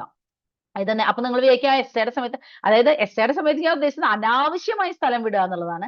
ആവശ്യത്തിന് ഒരു ഉത്തരം കഴിഞ്ഞാൽ ഒരു വരി വിട്ടിട്ട് അടുത്ത ഉത്തരം എഴുതുക. അപ്പൊ നമുക്ക് നോക്കുന്നവർക്ക് കുറച്ചും കൂടെ വ്യക്തത കിട്ടും. അതുപോലെ തന്നെ ഉത്തരങ്ങൾ ശ്രദ്ധിക്കപ്പെടാതെ ഇരിക്കില്ല. അതുകൊണ്ട് ഉത്തരങ്ങൾ ഇടകലർത്തി എഴുതാതിരിക്കണം. നമ്പറുകൾ ശ്രദ്ധിക്കാം. രണ്ട് ഉദാഹരണത്തിന്റെ ഉത്തരങ്ങൾ രണ്ടായി തന്നെ എഴുതുക. അടുത്ത പ്രശ്നമാണ്. ഒരു കുട്ടിക്ക് തോന്നുകയാണ് ആദ്യത്തെ അവതാരണത്തിന്റെ 2 ചോദ്യം എഴുതി. ഇനി ശരി, രണ്ടാമത്തെ അവതാരണത്തിന്റെ 2 ചോദ്യം ഞാൻ വേഗം കണ്ടെത്തിയിട്ടുണ്ട്. ഇനി അത് 2 എഴുതാം. അത് കഴിഞ്ഞ് ആദ്യത്തേന്റെ ഒരു 3 എഴുതാം. രണ്ടാമത്തേന്റെ ഒരു 2 എഴുതാം. എന്തായിരിക്കും അവസ്ഥ? അതൊന്ന് ആലോചിച്ച് നോക്കൂ നിങ്ങൾ. ഒരു കാരണവശാലും അത് ഉണ്ടാവരുത്. ഇതൊക്കെ സംഭവിക്കണതാണ് കേട്ടോ. പേപ്പർ നോക്കുമ്പോൾ ഞങ്ങള് കാണാറുള്ള കാര്യങ്ങളാണ്. അതുകൊണ്ടാണ് ഞാൻ പറയണത്. അപ്പോ അവതാരണങ്ങൾ രണ്ടും രണ്ടായിട്ട് തന്നെ എഴുതണം എന്ന് അവരോട് പറയാ. ആദ്യത്തെ അവതാരണത്തിന്റെ എഴുതുമ്പോൾ ചിലപ്പോൾ നിങ്ങൾക്ക് അവർക്ക് 1 2 ചോദ്യങ്ങളുടെ ഉത്തരം കണ്ടെത്താൻ പറ്റിയില്ല എന്ന് വരും. അവരോട് പറയും 4 5 വരി അങ്ങോട്ട് വിട്ടോളാൻ പറയും. അതിൽ കൂടുതൽ എന്തായാലും ഒരു ഉത്തരം വരില്ല. കാരണം നമുക്ക് ഇഷ്ടത്തിന് പേപ്പർ ഉണ്ട്. 4 5 വരി വീതം ഓരോ നമ്പർ ഇട്ടിട്ട് വിടുക. ആ നമ്പർ അപ്പൊ തന്നെ ക്വസ്റ്റ്യൻ പേപ്പറിൽ ആ നമ്പറിന്റെ അടുത്ത് ഒരു വട്ടം വരച്ച് വെക്കുക. വേറെ ഒന്നും ചെയ്യരുത് ക്വസ്റ്റ്യൻ പേപ്പറിൽ. അല്ലെങ്കിൽ പെൻസിൽ കൊണ്ടൊന്ന് മാർക്ക് ചെയ്ത് വെക്കുക. ഒടുവിൽ അത് എടുക്കുക, അത് എഴുതി തീർക്കുക. എഴുതാതെ പോരരുതെന്ന് അവരോട് പറയണം. കാരണം എങ്ങനെ പോയാലും നമുക്ക് എന്തെങ്കിലും എഴുതിയാലും മാർക്ക് കിട്ടാനുള്ളതാണ്. അപ്പൊ എഴുതാതെ ഒരു കാരണവശാലും പോരരുത്. എല്ലാ ചോദ്യങ്ങൾക്കും ഉത്തരം എഴുതണം. അതുപോലെ തന്നെ ശീർഷകം നിർദ്ദേശിക്കേണ്ടി വരുമ്പോൾ കൂടിയത് 2 വാക്കിൽ ഒതുക്കാൻ പറയണം. കാരണം ഹെഡിങ്, തലക്കെട്ട്, ശീർഷകം അങ്ങനെയുള്ള വാക്കുകൾ നമ്മൾ കുട്ടികളെ ഒന്ന് പഠിപ്പിച്ചോളൂ. തലക്കെട്ട് എന്ന് പറയുമ്പോൾ ചിലപ്പോൾ അവർക്ക് അറിയാം. ശീർഷകം എന്ന് പറയുമ്പോൾ അയ്യോ ഇതെന്താണ് എന്ന് പറഞ്ഞിട്ട് പലപ്പോഴും ചിലപ്പോൾ കുട്ടികൾ സംശയിക്കാറുണ്ട്. ചില കുട്ടികളൊക്കെ റൂമിൽ നിൽക്കുന്ന ടീച്ചർമാരോട് ചോദിക്കും. ചില ടീച്ചർമാർ അറിയണവരൊക്കെ ആണെങ്കിൽ പറഞ്ഞു കൊടുക്കും. ചില ടീച്ചർമാര് അധികം മലയാളം അറിയാത്തവരാണെങ്കിൽ അവരും ആകെ പകച്ചു പോകും. അപ്പൊ കുട്ടിയുടെ മാർക്ക് പോവാൻ സാധ്യതയുണ്ട്. അപ്പൊ അതുകൊണ്ട് അതുപോലെ തന്നെ പറയണം. 2 വാക്കിൽ കൂടുതലായിട്ട് ഒരു കാരണവശാലും ശീർഷകം വരരുത്. ഒരു വരിയൊക്കെ ആയിട്ട് എഴുതും, അത് പാടില്ല എന്ന്. അവതാരണത്തിന്റെ കാര്യത്തിൽ ഇത്രയും കാര്യങ്ങളാണ് കുഞ്ഞുങ്ങൾ ശ്രദ്ധിക്കേണ്ടത്, അല്ലെങ്കിൽ ടീച്ചർമാര് കുഞ്ഞുങ്ങളോട് പറഞ്ഞ് മനസ്സിലാക്കേണ്ട കാര്യങ്ങൾ. അടുത്തത് ഇനി പരീക്ഷാ ദിവസങ്ങളിലേക്ക് നമ്മൾ എത്താണ്. കാരണം ക്വസ്റ്റ്യൻ ആൻസേഴ്സിന്റെ ഒക്കെ കാര്യം ഞാൻ പൊതുവിൽ ഒന്ന് പറഞ്ഞു വെക്കാം. കാരണം ക്വസ്റ്റ്യൻ ആൻസേഴ്സിന്റെ കാര്യത്തിൽ നമ്മൾ എപ്പോഴും ശ്രദ്ധിക്കേണ്ട ഒരു കാര്യങ്ങൾ എന്ന് പറഞ്ഞാൽ, പരീക്ഷാ ദിവസം വെച്ച് കഴിഞ്ഞാൽ നിങ്ങൾ ഇപ്പൊ ഇത് വായിച്ചിരിക്കില്ല. അപ്പൊ നമുക്ക് അവതാരണം വെച്ചുകൊണ്ട് തന്നെ ഞാൻ ക്വസ്റ്റ്യൻ ആൻസേഴ്സിന്റെ അതുപോലെ തന്നെ MCQന്റെ ഒക്കെ കാര്യങ്ങൾ പറയാം. MCQ ഒക്കെ നമ്മൾ എഴുതുന്ന സമയത്ത് ഏറ്റവും കൂടുതൽ ശ്രദ്ധിക്കേണ്ട കാര്യം എന്താണെന്നറിയോ? ചോദ്യം വ്യക്തമായിട്ട് വായിക്കുക. ചിലപ്പോൾ ഇങ്ങനെയായിരിക്കും, കാട് എന്നതിന്റെ പര്യായം അല്ലാത്ത പദം എഴുതുക എന്നതായിരിക്കും ചോദ്യം. ആദ്യം തന്നെ കിടക്കുണ്ടാവും ആരണ്യം. കുട്ടി കാടും പര്യായം, ഉത്തരത്തിൽ ആരണ്യം. ഇതാക്കണ്ട, അപ്പൊ എഴുതി ആരണ്യം. ചോദ്യം എന്താണ്? കാട് എന്ന പദത്തിന്റെ പര്യായം അല്ലാത്ത പദം. അപ്പൊ ചോദ്യം പൂർണ്ണമായി വായിച്ചിട്ട് മാത്രം MCQന്റെ ഉത്തരങ്ങളിലേക്ക് നോക്കാൻ പറയാം. കാരണം നമ്മളുടെ ബ്രെയിനിന് ചില ഇതുകളുണ്ട്. കാട്, ആരണ്യം രണ്ടും കൂടി കണ്ടാൽ നമ്മുടെ ബ്രെയിൻ പറഞ്ഞു ഈ ഉത്തരം എഴുതിക്കോ. അപ്പൊ അത് ചോദ്യം മുഴുവൻ വായിക്കാത്തതിന്റെ പ്രശ്നമാണ്. അപ്പൊ ചോദ്യം വ്യക്തമായിട്ട് വായിക്കാൻ പറയുക. പിന്നെ ടീച്ചർ ഒരു മിനിറ്റ്, അവതാരണത്തിലാണ് സ്ലൈഡ് കിടക്കുന്നത്, അതൊന്ന് മാറ്റണേ. അതല്ല സാറേ, ഞാൻ അങ്ങനെ പ്രത്യേകിച്ച് MCQന് ഞാൻ സ്ലൈഡ് കണ്ടിന്യൂ. അപ്പോ അത് നമ്മൾ വളരെയധികം ശ്രദ്ധിക്കേണ്ട കാര്യമാണ്. കുട്ടികളോട് അത് പറഞ്ഞു കൊടുക്കുക. MCQ എഴുതുമ്പോൾ ഒന്ന് ശ്രദ്ധിക്കുക. അത് എന്താണ് ഞാൻ ഉണ്ടാക്കാഞ്ഞെന്ന് ഞാനിപ്പോ ആലോചിക്കണം. എനിക്ക് പിടികിട്ടണില്ല. അപ്പൊ ഇനി ഉണ്ടോന്ന് എനിക്ക് അറിയണില്ല ചേട്ടാ. പക്ഷെ ഞാൻ കുറച്ച് ദിവസങ്ങൾ ഇല്ല, എന്റെ ഓർമ്മയിൽ ഞാൻ അത് പറഞ്ഞാൽ മതിയല്ലോ എന്നുള്ള രീതിയിലായിരുന്നു. അപ്പൊ MCQ എഴുതുമ്പോ അപ്പൊ പ്രത്യേകമായിട്ട് പറയാം, ചോദ്യം നല്ല പോലെ വായിക്കുക. പിന്നെ നമ്മുടെ കുട്ടികളെ നമുക്ക് ചിലപ്പോൾ തോന്നും, അയ്യോ ഇത് എങ്ങനെ ഇവർക്ക് ഇങ്ങനെ ഒരു തെറ്റ് പറ്റണേ. ഒരു ചോദ്യം അതിന്റെ 2 സബ് ക്വസ്റ്റ്യനും ഉണ്ടല്ലോ. 2 സബ് ക്വസ്റ്റ്യനും ഒരു ലെസൺ അല്ലേ ആവുള്ളൂ. ഒരെണ്ണം ദിവാകരൻ എഴുതും, ഒരെണ്ണം വെള്ളായ്യപ്പം എഴുതും. അപ്പൊ അവരോട് പറയാ, ഒരെണ്ണം ഉറപ്പുണ്ട് അത് ദിവാകരനാണ് വെച്ചാൽ അടുത്തത് ഒരിക്കൽ കടൽ തീരത്ത് എന്നുള്ള ചോദ്യമല്ല, അത് പ്രിയദർശനത്തിൽ നിന്ന് തന്നെയുള്ള ചോദ്യമായിരിക്കും എന്നുള്ളത് അവരോട് ഉറപ്പ് വരുത്തി പറയുക. 2 ചോദ്യങ്ങളും ഒരു നമ്പറിന്റെ കീഴിൽ വരുന്ന സബ് ക്വസ്റ്റ്യൻസ് 2ഉം ഒരു ലെസണിനേ വരുള്ളൂ. അപ്പൊ അതിൽ ഒരെണ്ണം അവർക്ക് മനസ്സിലാക്കാൻ പറ്റിയിട്ടുണ്ടെങ്കിൽ അടുത്തതും ആ ലെസന്റെ ഉത്തരം ഏതാണോ ബ്രാക്കറ്റിൽ അത് നോക്കിയിട്ട് ഒന്ന് ചിന്തിക്കാൻ പറയാ. അത് കുട്ടികൾ പലപ്പോഴും വിട്ടുപോകുന്നതാണ്. പിന്നെ എപ്പോഴും MCQന്റെ ഒരു സംശയം നമുക്ക് വരുന്നത് എന്താ വെച്ചാൽ, നമ്മള് എല്ലാം എഴുതണം, 9 എണ്ണം എഴുതിയാൽ മതി എന്ന് പറയുന്നുണ്ട്.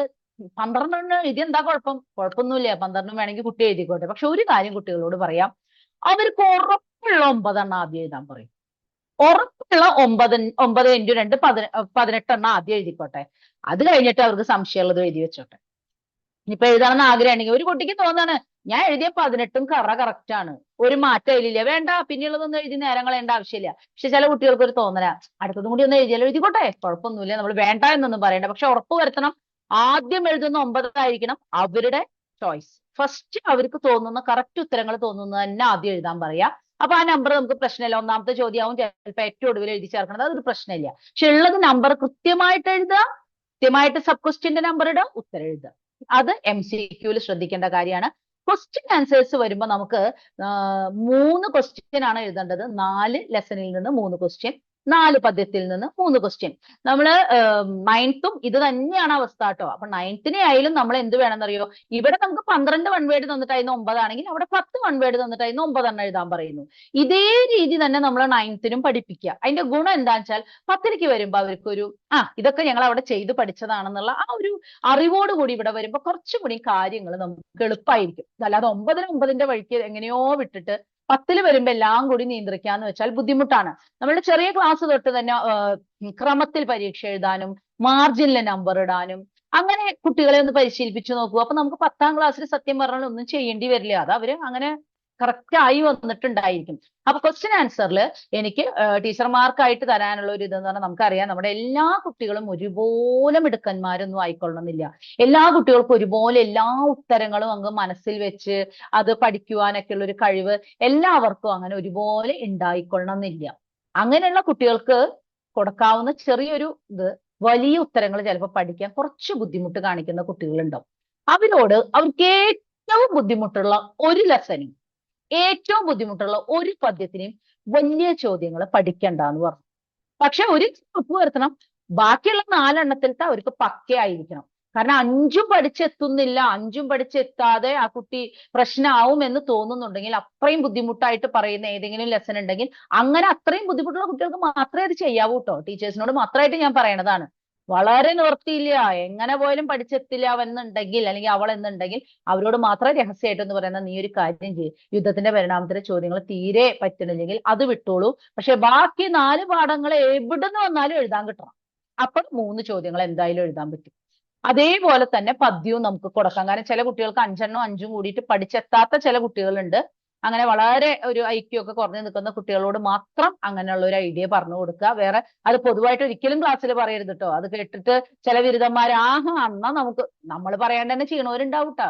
അത് നമ്മുടെ വിചാരം നമുക്കാണ് ഏറ്റവും ബുദ്ധി എന്നാ. അവരിത് എന്നേ കണ്ടെത്തി അത് അങ്ങനെ റെഡിയാക്കി വെച്ചവരുണ്ടാവും. കാരണം എന്താ പ്രശ്നം വെച്ചാലേ, അങ്ങനെ വേണ്ടാന്ന് പറഞ്ഞു കഴിഞ്ഞാൽ അവർക്ക് അതെന്ന് പറഞ്ഞ MCQ ചിലപ്പോൾ അവര് വിഷമിക്കും.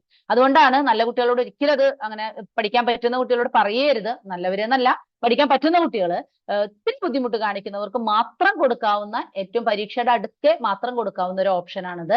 അല്ലാണ്ട് അവരെന്തെങ്കിലും പഠിച്ചു വെച്ചിട്ടുണ്ടെങ്കിൽ പഠിച്ചു വെച്ചോട്ടെ, കുഴപ്പമില്ല. പക്ഷെ തലേന്റെ തലേദിവസം ഇരുന്നിട്ട് 10 പഠിച്ചെത്തില്ല അവന് എന്ന് തോന്നുകയാണെങ്കിൽ നമുക്ക് പതുക്കെ ഒന്ന് അടുത്ത് വിളിച്ചിട്ട് അങ്ങനെ ഒരു ഇത് കൊടുക്കാം. പിന്നെ ക്വസ്റ്റ്യൻ ആൻസേഴ്സ് നമ്മൾ പറഞ്ഞു, എങ്ങനെ പോയാലും ആ ലെസണിൽ കിട്ടിയിട്ടുള്ള എന്തെങ്കിലും ഒരു കാര്യം കുട്ടിക്ക് എഴുതാൻ നമ്മൾ പറഞ്ഞു കൊടുത്തിട്ടുള്ള ഒരു പാരഗ്രാഫ് ഉണ്ടല്ലോ, അതെങ്കിലും എഴുതിയിരിക്കണം.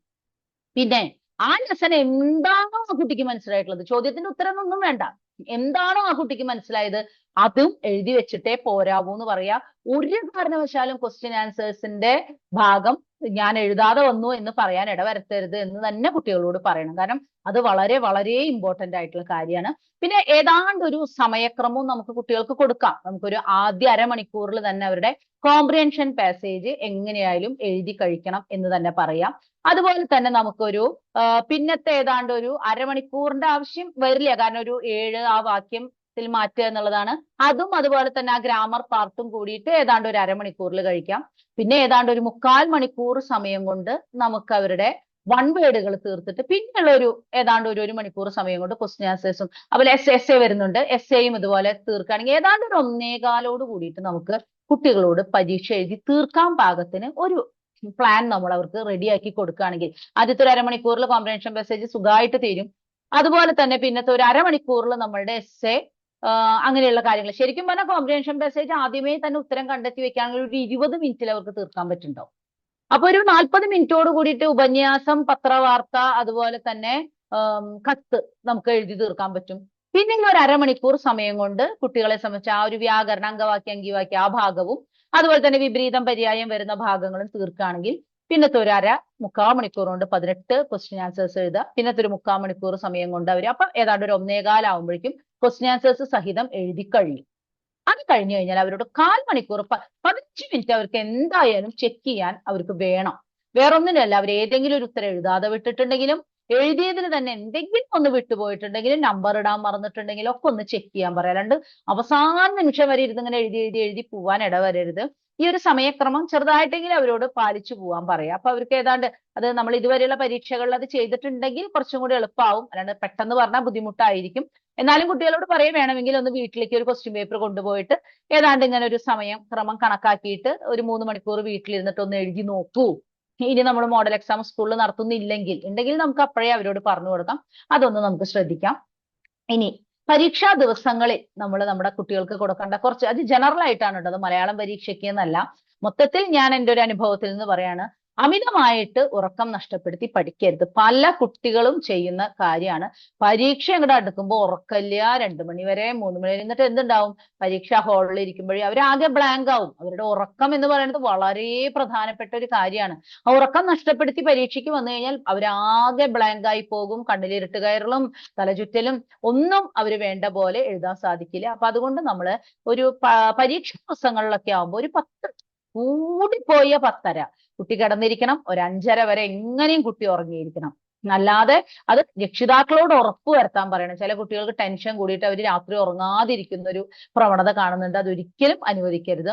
പിന്നെ ധാരാളം വെള്ളം കുടിക്കാൻ കുട്ടികളോട് പറയണം. എപ്പോഴും കുട്ടികൾ ബുദ്ധിമുട്ട് കാണിക്കുന്നത് വെള്ളം കുടിക്കാനാണ്. അതും ഇതുപോലെ രക്ഷിതാവിനോട് ഉറപ്പ് വരുത്താൻ പറയുക. പരീക്ഷാ ഹാളിലേക്കായാലും അവര് വെള്ളം കൊണ്ടുപോകുന്നുണ്ടെങ്കിൽ കൊണ്ടുപോകുക, അല്ലെങ്കിൽ അവിടുന്ന് ആയാലും വെള്ളം കുടിക്കാൻ തോന്നി അവരോട് വെള്ളം കുടിക്കാൻ പറയണം. അതല്ലെങ്കിൽ അതും അവരുടെ ആ ഒരു എന്താ പറയുക ഉന്മേഷക്കുറവ് ഉണ്ടാക്കും. അവരുടെ ഓർമ്മയെ അത് ബാധിക്കും. പിന്നെ മാംസാഹാരം അമിതമായിട്ട് കഴിക്കരുത് എന്നുള്ളൊരു സജഷൻ നമുക്ക് കൊടുക്കാം. അത് എത്രത്തോളം നടപ്പിലാവുന്നതെന്ന് എനിക്കറിയില്ല. പ്രത്യേകിച്ച് രാത്രി സമയങ്ങളിൽ അമിതമായിട്ട് മാംസാഹാരം കഴിച്ചു കഴിഞ്ഞാൽ അതിന്റെ ആ ദഹനത്തിന് സമയം എടുക്കും എന്നുകൊണ്ട് തന്നെ അത് കുട്ടികളുടെ ഉറക്കത്തിനെ ബാധിക്കും. ഡീപ്പ് സ്ലീപ്പ് വരില്ല. അങ്ങനെ ഡീപ്പ് സ്ലീപ്പ് ശരിയായി കിട്ടിയിട്ടില്ലെങ്കിൽ രാവിലെ എഴുന്നേൽക്കുമ്പോൾ അത് തലവേദന ഉണ്ടായിരിക്കും. അത് പഠനത്തിനെ ബാധിക്കും, പരീക്ഷകളെ ബാധിക്കും. അപ്പൊ ഈ ഒരു സമയങ്ങളിൽ കുറച്ചൊരു മാംസാഹാരം കുറയ്ക്കുക. പഴങ്ങള്, അതുപോലെ സാലഡുകളൊക്കെ ധാരാളമായിട്ട് കുട്ടികളോട് കഴിക്കാൻ പറയാം. പിന്നെ മാനസിക സമ്മർദ്ദം ഉണ്ടാക്കുന്ന കാര്യങ്ങൾ ഒഴിവാക്കാൻ രക്ഷിതാക്കളും അധ്യാപകരും പ്രത്യേകിച്ച് ശ്രദ്ധിക്കുക. ഇപ്പൊ പരീക്ഷയൊക്കെ കഴിഞ്ഞു, കാര്യം പരീക്ഷ ആവാറായി, നമ്മളുടെ മോഡലുകളൊക്കെ കഴിഞ്ഞു വെച്ചാലും നമുക്കറിയാം ക്ലാസ്സിലെ കുറെ കുട്ടികൾ ഒന്നും പഠിക്കില്ല, വാശി പോലെ പഠിക്കാണ്ട് വരുന്നവരുണ്ടായിരിക്കും. എന്തൊക്കെ പറഞ്ഞാലും ഞാൻ എന്റെ ഇഷ്ടം ചെയ്യുള്ളൂ എന്നുള്ള. അപ്പൊ അങ്ങനെയുള്ള കുട്ടികളോടൊക്കെ നമുക്ക് ദേഷ്യമൊക്കെ വരും. നമ്മൾ മനുഷ്യർ തന്നെയല്ലേ, ചിലപ്പോൾ നല്ലോണം ദേഷ്യം വരും. ഇത്രയൊക്കെ ഞാൻ പറഞ്ഞു കൊടുത്തിട്ട് എന്താണ് നിന്റെ തലയിൽ കയറാത്തത് എന്നൊക്കെ പറയും. ഇപ്പൊ ഇതാ എന്റെ കഴിഞ്ഞ ദിവസം ഒരു കുട്ടി എഴുതി വെച്ചിട്ടുണ്ടായിരുന്നു കുമാരനാശാൻ രചിച്ച കടൽ തീരത്ത് എന്ന് പറയുന്ന പാഠത്തിൽ എന്നൊക്കെ പറഞ്ഞിട്ടാണ് സഹോദരിയുടെ ഉത്തരം തന്നത്. സകല നിയന്ത്രണം വിട്ടു. കാരണം വെച്ചാൽ ഞാൻ ചോദിച്ചപ്പോ നിനക്ക് കുമാരനാശാനെ അറിയില്ല, കടൽ തീരത്ത് അറിയില്ല, ഒ വി വിജയനുള്ള ഒന്നും അറിയില്ല, ഇത്ര നാൾ ഞാൻ എന്താ പറഞ്ഞത്, ഇതൊക്കെ നമുക്ക് ചോദിക്കാനൊക്കെ തോന്നും. പക്ഷെ സംയമനം പാലിക്കുക, നമ്മളും സംയമനം പാലിക്കുക, വീട്ടുകാരോടും സംയമനം പാലിക്കാൻ പറയാം. അമിതമായിട്ടുള്ള മാനസിക സമ്മർദ്ദം, ഇത് കേൾക്കണ കുട്ടികൾ കുറച്ച് പേരുണ്ടല്ലോ അല്ലേ ഇതില്. അപ്പൊ മാനസിക സമ്മർദ്ദം രക്ഷിതാക്കൾക്കും അധ്യാപകർക്കും നിങ്ങൾ കൊടുക്കാതിരിക്കണം. അതിനുവേണ്ടി നിങ്ങൾ നന്നായി പഠിക്കുകയും ചെയ്യണം കേട്ടോ, അതും കൂടി ഓർക്കുക. അപ്പോ മാനസിക സമ്മർദ്ദം ഉണ്ടാക്കുന്ന കാര്യങ്ങൾ നമ്മൾ കഴിവതും ഒഴിവാക്കാം. അതേപോലെ തന്നെയുള്ള മറ്റൊരു പ്രശ്നമാണ് ശാരീരിക അപകടങ്ങൾ. പലപ്പോഴും നമ്മൾ പരീക്ഷയുടെ തലേദിവസമൊക്കെ കളിക്കാൻ പോയി വീഴുന്നു, കൈയൊടിയണു, ബൈക്ക് എടുത്തു പോയി, 2 വീലറുമ്മ പോയി, അത് ഇടിച്ചു, അത് വീണു, കൈയൊടിഞ്ഞു. പിന്നെ നമ്മൾ സ്ക്രൈബിനെ അന്വേഷിക്കലായി, സ്ക്രൈബിനെ വെച്ച് പരീക്ഷ എഴുതുക എന്ന് പറഞ്ഞാൽ മലയാളമൊക്കെ എളുപ്പമാണ്, പറഞ്ഞു കൊടുത്തത് അവർ എഴുതിയാൽ മതി. മാത്സും ബയോ ഒക്കെ ഒരു എന്താ പറയാ ഒരു ഇതൊക്കെ വരയ്ക്കണമെങ്കിൽ, ഡയഗ്രം ഒക്കെ വരയ്ക്കണമെങ്കിൽ എത്ര കഷ്ടപ്പെടേണ്ടി വരും. ഇതൊക്കെ ഒന്ന് കുട്ടികളെ പറഞ്ഞ് മനസ്സിലാക്കൂ. രക്ഷിതാക്കളോടും പറയുക അത്തരം കാര്യങ്ങൾ. കളിയൊക്കെ അങ്ങോട്ട് കഴിഞ്ഞിട്ട് അവർ കളിച്ചോട്ടെ, 3 മാസത്തോളം 3-4 മാസം അവർക്ക് കളിക്കാം അങ്ങനത്തെ കാര്യങ്ങളിൽ നിന്ന്. അപ്പൊ അവർക്ക് എന്തെങ്കിലുമൊക്കെ ഇത് വേണ്ട, എന്റർടൈൻമെന്റ് വേണം, വേണ്ടാന്നല്ല, പക്ഷെ അത് ഭയങ്കരമായിട്ട് ഓടിക്കളിക്കുക അങ്ങനെയുള്ള കാര്യങ്ങളിൽ നിന്നൊക്കെ ഒന്ന് ഒഴിഞ്ഞു നിൽക്കാൻ പറയുക. അതുപോലെ പ്രാർത്ഥിക്കുന്നവരാണെങ്കിൽ, ദൈവവിശ്വാസമുള്ള കുട്ടികളാണെങ്കിൽ പ്രാർത്ഥന, അതുപോലെ ചെറിയ മെഡിറ്റേഷനുകളൊക്കെ ഒന്ന് ശീലിപ്പിക്കുക. എപ്പോഴും നമുക്കറിയാം പരീക്ഷാ ഹാളിൽ എത്തുമ്പോൾ കുട്ടികൾ ഭയങ്കര ടെൻഷനാണ്, മിസ്സേ എനിക്ക് ഭയങ്കര ടെൻഷനായിരുന്നു എന്ന് പറയണത് കേൾക്കാറുണ്ട്. അപ്പൊ അവിടെ എത്തുമ്പോൾ നമ്മള് കുട്ടികളോട് പറയാം എക്സാം എഴുതുന്നതിന് മുമ്പ് ഒന്ന് കണ്ണടച്ച് ചെയ്തിട്ട് ഒരു 2-3 തവണ ഡീപ്പ് ബ്രീത്ത് എടുത്ത് ഡീപ്പ് ബ്രീത്ത് ബ്രീത്ത് ഔട്ട് ചെയ്യാൻ പറയുക. അത് ഭയങ്കരമായിട്ട് നമ്മളുടെ മൈൻഡിനെ കൂളാക്കാൻ, നമ്മൾ വലിയവർക്കും ചെറിയവർക്കും ഒക്കെ വളരെ യോജിച്ചൊരു കാര്യമാണ്. കുട്ടികളോട് അത് നിർബന്ധമായിട്ടും പറയാം. എക്സാം ഹാളിൽ പോയിട്ട് ഫുൾ ടെൻഷനിൽ അവര് നമ്മുടെ OMR ഷീറ്റ് ഫില്ല് ചെയ്യാൻ തുടങ്ങും. ആ OMR ഷീറ്റിൽ കുറെ തെറ്റുകൾ വരുത്തും. അതോടുകൂടി ടെൻഷൻ മൂർധന്യത്തിലെത്തും. പിന്നെ അവർക്ക് ആകെ ടെൻഷനാവും, അയ്യോ എന്റെ പേപ്പർ പ്രശ്നമാവും, എന്റെ പേപ്പർ ഇങ്ങനെയാവും, അങ്ങനെയുള്ള ടെൻഷൻ വരും. അപ്പൊ അതും കുട്ടികളോട് നമ്മൾ ഇവിടുന്ന് പറഞ്ഞു വിടുക, വളരെ സാവകാശം ക്ഷമയോട് കൂടിയിട്ട് OMR ഷീറ്റ് ചെയ്യുക. പിന്നെ എല്ലാ വിദ്യാലയങ്ങളിലും എനിക്ക് തോന്നുന്നു OMR ഷീറ്റിന്റെ കോപ്പി എടുത്തിട്ട് കുട്ടികളെ കൊണ്ട് ചെയ്യിപ്പിക്കാറുണ്ടാവും. ചെയ്യുന്നില്ലെങ്കിൽ നിങ്ങൾ അതൊന്ന് ചെയ്യിപ്പിക്കുക. കാരണം വളരെ അപൂർവം നമ്മളെ എക്സാം ഇൻവിജിലേഷൻ ഡ്യൂട്ടിക്കൊക്കെ നിൽക്കുമ്പോൾ എന്താണ് ഇതെന്ന് അറിയാതെ ചില കുട്ടികൾ ചില സ്കൂളുകളിൽ നിന്ന് വരുന്നതായിട്ട് കണ്ടിട്ടുണ്ട്. അപ്പൊ അത് ഒഴിവാക്കാനായിട്ട് നിങ്ങളുടെ വിദ്യാലയത്തിൽ അത് ചെയ്തിട്ടില്ലെങ്കിൽ ഒന്ന് പ്രിൻസിപ്പലിനോട് പറഞ്ഞ് OMR ഷീറ്റിന്റെ മാതൃകകൾ നമുക്ക് കിട്ടും, അതൊന്ന് കോപ്പി എടുത്ത് കുട്ടികളെ കൊണ്ട് അതൊരു 4-5 തവണയെങ്കിലും ചെയ്യിപ്പിക്കുക. അപ്പൊ അത് കുട്ടികളെ സംബന്ധിച്ച് ഭയങ്കരമായിട്ട് സ്ട്രെസ് കുറയ്ക്കുമോ, ഇതേ ഉള്ളൂ, അല്ലെങ്കിൽ OMR ഷീറ്റ് ചെയ്യണം, എന്തൊക്കെയോ കറപ്പിക്കണം എന്നൊക്കെയുള്ള ഒരു ടെൻഷനോട് കൂടി പോവുക. പ്രത്യേകിച്ച് നമുക്കറിയാം ആദ്യത്തെ പരീക്ഷ മാത്സും. ഈ രണ്ടും കൂടി വരുന്നത്, ആദ്യത്തെ പരീക്ഷ മാത്സ്, OMR ഷീറ്റ് അറിഞ്ഞിട്ടും ഇല്ലെങ്കിൽ ഭയങ്കര പ്രശ്നമായിരിക്കും. അപ്പൊ അത് ചെയ്യാത്ത ആരെങ്കിലും ഉണ്ടെങ്കിൽ അതൊന്ന് പറഞ്ഞ് ചെയ്യിപ്പിക്കുക. അതുപോലെ തന്നെ ഒരു പരീക്ഷ കഴിഞ്ഞു കഴിഞ്ഞാൽ ദയവ് ചെയ്തിട്ട് അതിനെക്കുറിച്ചിട്ടുള്ള ചർച്ചകൾ ഒഴിവാക്കുക. എപ്പോഴും നമ്മൾ കണ്ടിട്ടുണ്ട് കുട്ടികൾ പരീക്ഷാ ഹാളിൽ നിന്ന് അങ്ങോട്ട് ഇറങ്ങി വരുമ്പോൾ ടീച്ചർമാരെ അങ്ങോട്ട് ചേർത്ത് വിളിച്ചു, അയ്യോ നീ ഉത്തരം എഴുതി, നിന്റെ 1 വേർഡ് തെറ്റിയോ, അത് തെറ്റിയോ, അത് തെറ്റിയോ, ഈ 1 വേർഡിന് നീ എന്താ ഉത്തരം എഴുതിയോ, അയ്യോ തെറ്റിച്ചില്ലേ, കഴിഞ്ഞു. ആ കുട്ടി ചിലപ്പോ ഒരുപാട് പ്രതീക്ഷയിലായിരിക്കും പുറത്തേക്ക് വരിക. ഈ ചോദ്യത്തിന്റെ ഉത്തരം എന്താ, ഈ ചോദ്യത്തിന്റെ ഉത്തരം ഇതാണ്, അയ്യോ മിസ്സേ ഞാൻ ഇതായത്, നീ അതായത്, പോയി, ആ മാർക്ക് പോയി. ഇങ്ങനെയൊക്കെ വരുമ്പോ അത് കുട്ടികള് പിന്നത്തെ പരീക്ഷേനെ അത് ബാധിക്കും. അപ്പൊ അതുകൊണ്ട് പരീക്ഷ ഹാളിൽ നിന്ന് കുട്ടികൾ ഇറങ്ങി വന്നിട്ട് ഒരു തരത്തിലുള്ള ചർച്ചകൾക്കും നമ്മൾ ഇട കൊടുക്കണ്ട, വിട്ടേക്കൂ അവരെ. കാരണം അവരോട് പറയാ, കഴിഞ്ഞത് കഴിഞ്ഞു, നിങ്ങൾ എഴുതി കഴിഞ്ഞു, അത് പോയി നിങ്ങളുടെ കയ്യിൽ നിന്ന്. ഇനി അതിൽ ശരിയായാലും തെറ്റായാലും അത് ഇനി മാർക്ക് വരുമ്പോ അറിയാം, അതിനെ പറ്റിയിട്ട് നമുക്ക് ചർച്ചകൾ വേണ്ട. ഇത്രയും കാര്യങ്ങൾ പരീക്ഷാ ദിവസങ്ങളിലും നമ്മളൊന്ന് ശ്രദ്ധിക്കുകയാണെങ്കിൽ എനിക്ക് തോന്നുന്നു നമ്മുടെ കുട്ടികൾക്ക് വളരെ നല്ല ഒരു പരീക്ഷാ കാലവും അതുപോലെ തന്നെ നല്ല ഒരു മാർക്കും ഒക്കെ വരും എന്ന് തന്നെ ഞാൻ പ്രതീക്ഷിക്കുന്നു. എനിക്ക് തോന്നുന്നു ഞാൻ ഒരുവിധം എല്ലാ ഭാഗങ്ങളും കവർ ചെയ്തിട്ടുണ്ട്. ഇനി അല്ലേ മുരളി മാഷെ, ഒരുവിധം എല്ലാ ഭാഗങ്ങളും എത്തിയില്ലേ? ഇനി അപ്പൊ എന്തെങ്കിലും ഇവിടെ ഉള്ളവർക്ക് ചോദിക്കാനോ എന്തെങ്കിലും ഉണ്ടെങ്കിൽ മാർക്ക് ഇടുന്നതിനെ സംബന്ധിച്ചോ എന്തെങ്കിലും ഉണ്ടെങ്കിൽ കുട്ടികൾക്കായാലും ചോദിക്കാം കേട്ടോ, മക്കൾക്കും സ്വാഗതം. ആർക്കെങ്കിലും എന്തെങ്കിലും ഉണ്ടെങ്കിൽ ചോദിക്കാം. എന്നിട്ട് ഞാൻ ബാക്കി പറയാം. സാർ, സലാം സാർ, സാറൊന്ന് തുടങ്ങിയിട്ടാൽ ഞാൻ കുറച്ച് കാര്യങ്ങൾ ഞാൻ കുറിച്ചു വെച്ചിട്ടുണ്ട്, അത് ഞാൻ ഇതാക്കിക്കോളാം സാർ. അതെ, എനിക്ക് തോന്നുന്നു എല്ലാ മേഖലയും എല്ലാ ഏരിയയും മാഡം ടച്ച് ചെയ്തിട്ടുണ്ട്. ഒരുപാട് ടിപ്സ് കൊടുത്തിട്ടുണ്ട്, അത് വളരെ ഇമ്പോർട്ടൻ്റ് ആയിട്ടുള്ള ടിപ്സ് ആണ്. ഒന്ന് നോട്ട് ചെയ്തിട്ട് ടീച്ചേഴ്സും കുട്ടികളൊക്കെ ഒന്ന് അത് പാലിക്കുക. ടെൻഷൻ ഫ്രീ എക്സാം ആവട്ടെ നമ്മുടെ ഈ വരുന്ന എക്സാം. എല്ലാ പേർക്കും എല്ലാ ഭാവുകങ്ങളും നേരുന്നു. ഉമാശ്രീ മാഡം നല്ല പ്രസന്റേഷൻ ആയിരുന്നു, വളരെ ക്രിസ്പ് ആൻഡ് ക്ലിയർ ആയിട്ട് വളരെ പ്രിസൈസ് ആയിട്ട് പ്രസന്റ് ചെയ്തു. Thank you so much. എനിക്ക് തോന്നുന്നു ഈ കുറെ ക്വസ്റ്റ്യൻസ് ഒക്കെ മനസ്സിലുണ്ടായിരുന്നിരിക്കും, പക്ഷെ ഈ പ്രസന്റേഷൻ കാരണം ക്വസ്റ്റ്യൻ എല്ലാം മാഞ്ഞു പോയിട്ടുണ്ടാവും. ബട്ട് സ്റ്റിൽ ക്വസ്റ്റ്യൻസ് ചോദിക്കാം നമുക്ക്. അതിനു മുമ്പ് നമുക്ക് മുരളി സാറിന്റെ ഒരു എന്താ പറയാ, കുറച്ച് സാറ് കുറച്ച് അവിടെ എവിടെയൊക്കെ നോട്ട് ചെയ്ത് വെച്ചിട്ടുണ്ട്. ഒന്ന് സാറ് ഒന്ന് ഹൈലൈറ്റ് ചെയ്യണമെങ്കിൽ. തീർച്ചയായിട്ടും സാർ, തീർച്ചയായിട്ടും. ഞാനപ്പോ ആദ്യമേ പറയട്ടെ, ഒരു പരീക്ഷ എഴുതാൻ പോണ കുട്ടിക്ക് ഇതിലും നല്ല ടോണിക് കിട്ടാനില്ല. എനർജി ടോണിക് എന്ന് പറഞ്ഞാല് അതോടൊപ്പം തന്നെ ഹെൽത്തി എനർജി ടോണിക്. കാരണം എന്താണെന്ന് വെച്ചാല് എന്തൊക്കെ ഒരു കുട്ടി പാലിക്കും. എനിക്ക് അതിൽ ഏറ്റവും സന്തോഷം തോന്നിയൊരു കാര്യം, അനാവശ്യമായിട്ട് ബൈക്കുമ്പോ കയറി സൈക്കിളുമ്പോ കയറി കയ്യും കാലും ഒടിക്കരുത് എന്ന് പറഞ്ഞത് തൊട്ട് എത്ര ഒരു ടീച്ചർ എത്രത്തോളം കെയർ ചെയ്യുന്നു എന്നുള്ളതിന്റെ ഏറ്റവും നല്ല ഉദാഹരണമാണ് ആ പറഞ്ഞ കാര്യം. അതിന് ഞാൻ ടീച്ചർക്ക് ഒരു വലിയ കൂപ്പ് കൈ. കാരണം നമ്മൾ ഒരിക്കലും ശ്രദ്ധിക്കാറില്ല കുട്ടികളുടെ ആരോഗ്യത്തെ കുറിച്ച്. കാരണം ആരോഗ്യമുള്ള കുട്ടിക്ക് സൗണ്ട് ബോഡിയിലെ സൗണ്ട് മൈൻഡ് ഉണ്ടാവുള്ളൂ എന്നുള്ളത് എല്ലാവർക്കും അറിയാതെ. അതുകൊണ്ട് തന്നെ കുട്ടിയുടെ ആരോഗ്യം, കുട്ടിയുടെ ശ്രദ്ധ ഏറ്റവും കൂടുതൽ നമ്മൾ വെറുതെ ടെൻഷൻ കൊടുക്കണേക്കാളേറെ അവരുടെ ആരോഗ്യം ശ്രദ്ധിക്കുക. ഇത് വളരെ പ്രധാനമാണ്. ഉറക്കത്തിന്റെ കാര്യം പറഞ്ഞത്, അതേപോലെ തന്നെ പ്രാർത്ഥനയുടെ കാര്യം പറഞ്ഞത്. ഈവൻ രാത്രി മാംസാഹാരം ഒഴിവാക്കേണ്ടതടക്കം. കാരണം ഇതൊക്കെ നമ്മുടെ കുട്ടികളെ ദഹനത്തെ ബാധിക്കുന്ന പ്രശ്നങ്ങളാണ്. പിറ്റേ ദിവസം കണ്ണ് കാണില്ല മര്യാദയ്ക്ക്, ടെൻഷൻ വരും. അപ്പൊ ഇതൊക്കെ ശ്രദ്ധിക്കുക. ഇനി എനിക്ക് പറയാനുള്ള ടീച്ചറെ 2-3 കാര്യങ്ങളാണ്. ഒന്ന്, ടീച്ചർ പറഞ്ഞതിൽ ഏറ്റവും സന്തോഷമായി തോന്നിയ കാര്യം, നമ്മൾ ഈ MCQലും ഒക്കെ ഓർഡർ പാലിക്കുന്നതിന്റെ ഒരു പ്രശ്നം വളരെ പ്രധാനപ്പെട്ട കാര്യമാണ്. കാരണം കുട്ടികൾ ഒരിക്കലും ഓർഡറിലല്ല എഴുതുക. അതേപോലെ തന്നെ ഇപ്പൊ ഇത്ര ക്വസ്റ്റ്യൻ എഴുതണം എന്ന് പറയുമ്പോൾ ആദ്യമേ വെറുതെ അവർക്ക് അറിയാലോ അറിഞ്ഞില്ലെങ്കിലും അവർ എഴുതും. അതൊരു നല്ല രീതിയല്ല, മൊത്തത്തിൽ എഴുതുന്ന ഒരു രീതി. അപ്പൊ അതിൽ 9 ക്വസ്റ്റ്യൻ ആണെങ്കിൽ ആ 9, അതും അതിൻ്റെ ഉള്ളിൽ തന്നെയുള്ള 2 എണ്ണം ഒരു ലെസണിലെ ക്വസ്റ്റ്യൻ ആയിരിക്കും അവിടെ എന്നുള്ളത് കുട്ടികൾക്കും അറിയാം. പക്ഷെ അത് അവർ പിന്നെയും തെറ്റിക്കും. അതാണ് ആ ദിവാകരനും മറ്റേ ഈ കടൽ തീരത്തും തമ്മിലുള്ള കണക്ഷൻ. വളരെ പ്രധാനപ്പെട്ട കാര്യമാണ്. അത് കുട്ടികൾ ശ്രദ്ധിച്ചിരിക്കണം. കാരണം ഉപചോദ്യം ഒരിക്കലും വേറൊരു ലെസണിൽ നിന്നാവില്ല. അതേപോലെ മറ്റൊരു പ്രശ്നം എനിക്ക് ഏറ്റവും പ്രധാനമായിട്ട് തോന്നിയത്, ഇപ്പോ പ്രധാനപ്പെട്ട ലെസൺസിൽ നമുക്ക് ബുദ്ധിമുട്ടുള്ള കുട്ടികളോട് പറയാമെങ്കിലും ഒരിക്കലും ഒരു ലെസനും വിടരുത് എന്നുള്ളത് പ്രധാനമാണ് ടീച്ചറെ. കാരണം ഈ ഷോർട്ട് ക്വസ്റ്റ്യൻസ് MCQ ക്വസ്റ്റ്യൻസിലൊക്കെ അത് ബാധിക്കും അവരെ. മറ്റു വലിയ ആൻസേഴ്സ് ചിലപ്പോൾ ഒരു ലെസണിനെ വേണമെങ്കിൽ നമുക്ക് അവർക്ക് ഒഴിവാക്കാം. അത് തന്നെ മാഷെ ഞാൻ ഉദ്ദേശിച്ചത്. വലിയ ക്വസ്റ്റ്യൻസ് മാത്രം, അല്ലാണ്ട് ലെസൺ ഒരിക്കലും അതാണ് ലെസൺ വലിയ ക്വസ്റ്റ്യൻ മാത്രം. ടീച്ചർ പറഞ്ഞു അത്. ഞാൻ എന്നാലും അതൊന്ന് പിള്ളേരോട് ഓർമ്മിപ്പിക്കുകയാണ്. കാരണം കുറെ പിള്ളേർ ഇവിടെ ഉണ്ട്, കുട്ടികൾ കൂടി ഉണ്ട് ഇവിടെ. അപ്പൊ അതൊരു വലിയ പ്രധാനപ്പെട്ട കാര്യമാണ്. പിന്നെ ഈ പാരഗ്രാഫ് തിരിക്കുന്നത് ഒരിക്കലും കുട്ടികൾ തീരെ ശ്രദ്ധിക്കാത്തൊരു കാര്യമാണ്. കാളമൂത്രം പോലെ ഇങ്ങനെ ഒറ്റ പാരഗ്രാഫായിട്ട് ഉപന്യാസം എഴുതും. ഇത് ഒരിക്കലും ചെയ്യരുത്. അത് വളരെ അപകടമാണ്.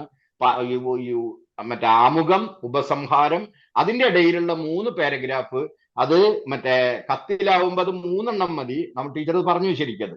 അതേപോലെ തന്നെ അല്ലേ പറഞ്ഞല്ലോ ടീച്ചർ, അത് കത്തിൽ 5 എണ്ണത്തിന്റെ ആവശ്യമില്ലല്ലോ ശരിക്കും. ഉപസംഹാരവും 3 വേണ്ടു. ഇതേപോലെ തന്നെയാണ് പത്രവാർത്തയിലും. ആവശ്യമുണ്ടെങ്കിൽ പാരഗ്രാഫ് തിരിക്കുക, പക്ഷെ ഒരു തുടക്കം 2 ഇതാക്കിയായിട്ട് അത് എഴുതുന്നത് നല്ലതാണ്. ഇനി ഒരു സംശയമുള്ളത് ടീച്ചർ എന്താന്ന് വെച്ചാൽ, ഈ പ്രേക്ഷകൻ എന്നൊരു വാക്കാണ് പലപ്പോഴും നമ്മൾ പഠിച്ചു വെച്ചിട്ടുള്ളത്.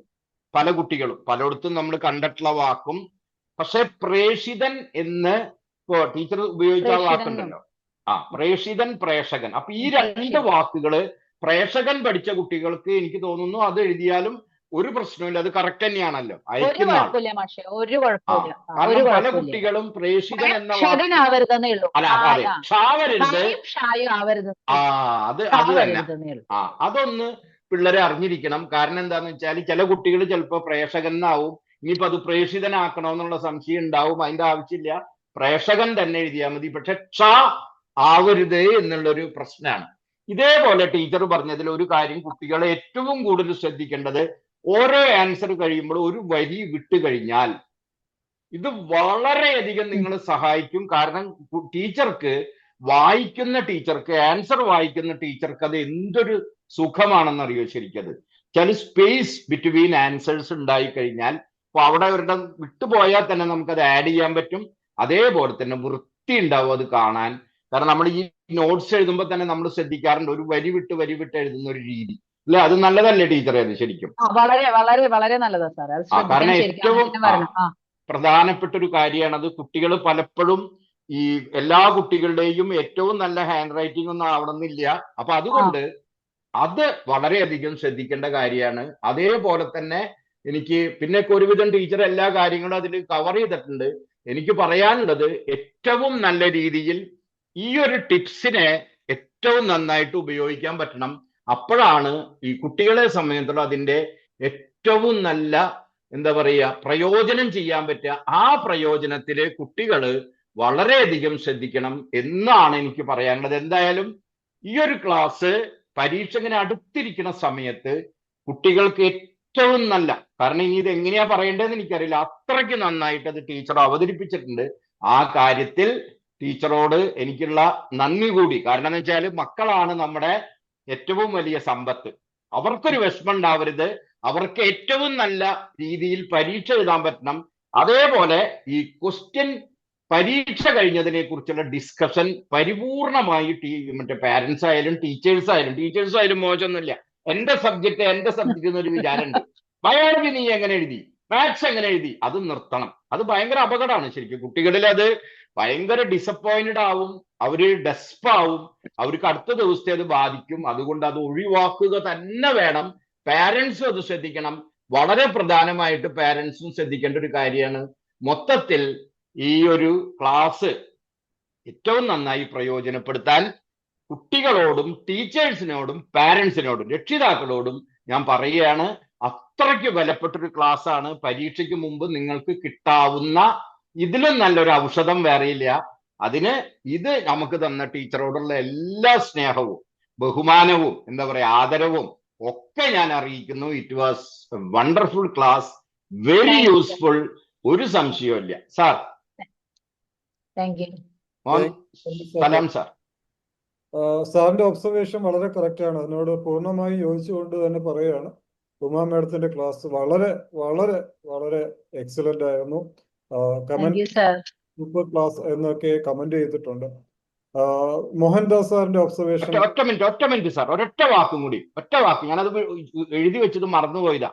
ടീച്ചറെ, ഈ കൃത്രിമ ബുദ്ധി, നിർമ്മിത ബുദ്ധി, രണ്ട് വാക്കുകൾ നമ്മൾ ഉപയോഗിക്കാറുണ്ട്. ശരിയാണ്. അത് നിർമ്മിത ബുദ്ധിയും നിർമ്മിത ബുദ്ധിയും കൃത്രിമ ബുദ്ധിയും ഉണ്ട്. അപ്പൊ രണ്ടും അവർക്ക് ഉപയോഗിക്കാം, രണ്ടും തെറ്റല്ല. ആ ഒരു വാക്കുകൂടി അതും നമ്മൾ ശ്രദ്ധിക്കേണ്ട ഒരു കാര്യമാണ്.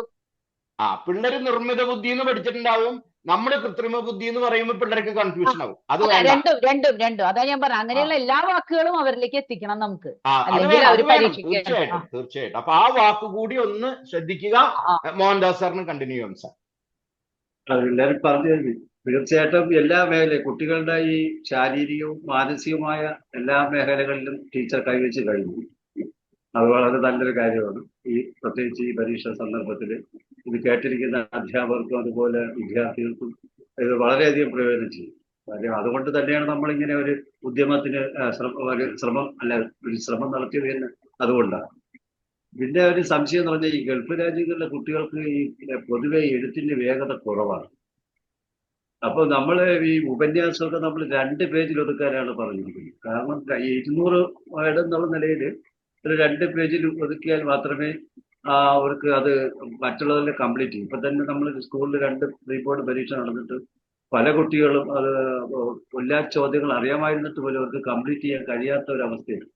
പല പ്രാവശ്യം അവർക്ക് പല ക്വസ്റ്റ്യൻ പേപ്പർ കൊടുത്ത് അവരെ കൊണ്ട് എഴുതിപ്പിക്കാൻ ശ്രമിച്ചിട്ടുണ്ടെങ്കിലും ഈ കോംപ്രിഹെൻഷനിൽ വരുന്ന വേരിയേഷൻ ഉണ്ടല്ലോ, വലിപ്പച്ചെറുപ്പം, അതെപ്പോഴും ഒരു പ്രശ്നമാണ്. അപ്പൊ അതുകൊണ്ട് നമ്മൾ ഏറ്റവും മിനിമമായിട്ട് എഴുതാനാണ് കുട്ടികൾക്ക് നിർദ്ദേശം കൊടുത്തിരിക്കുന്നത്.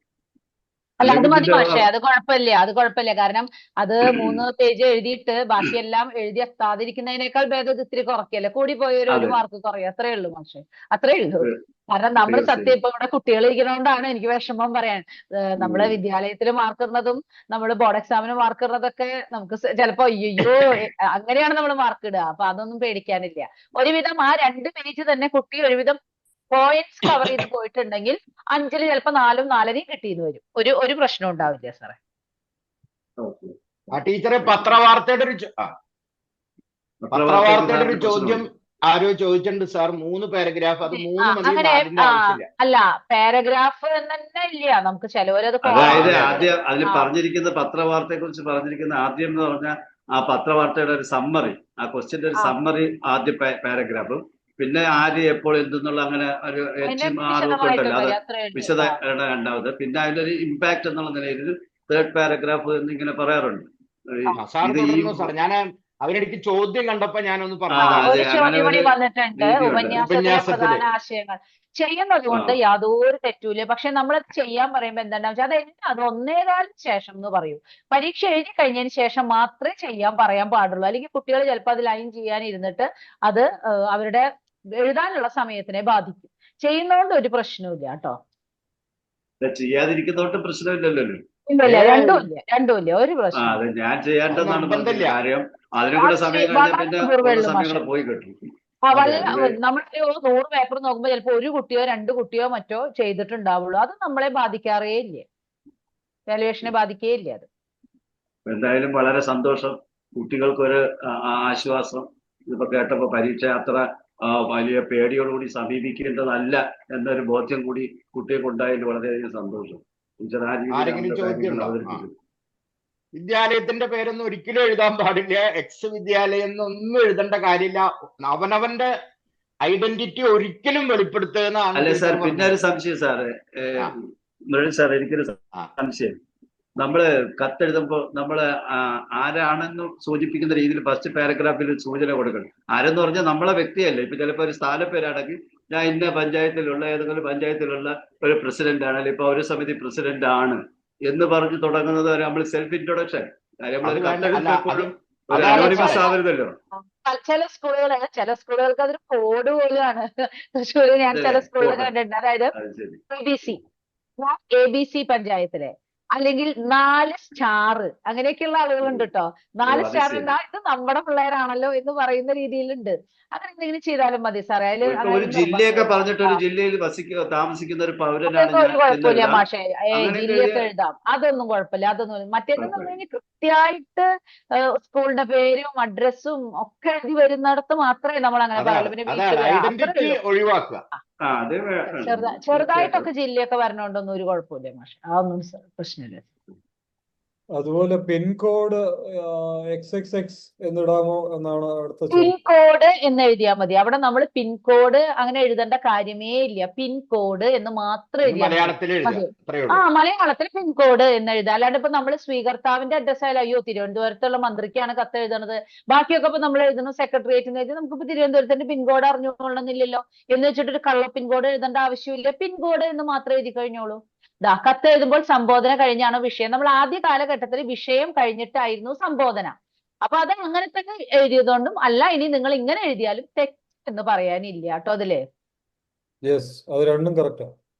അതെ അതെ, രണ്ടും എഴുതാം.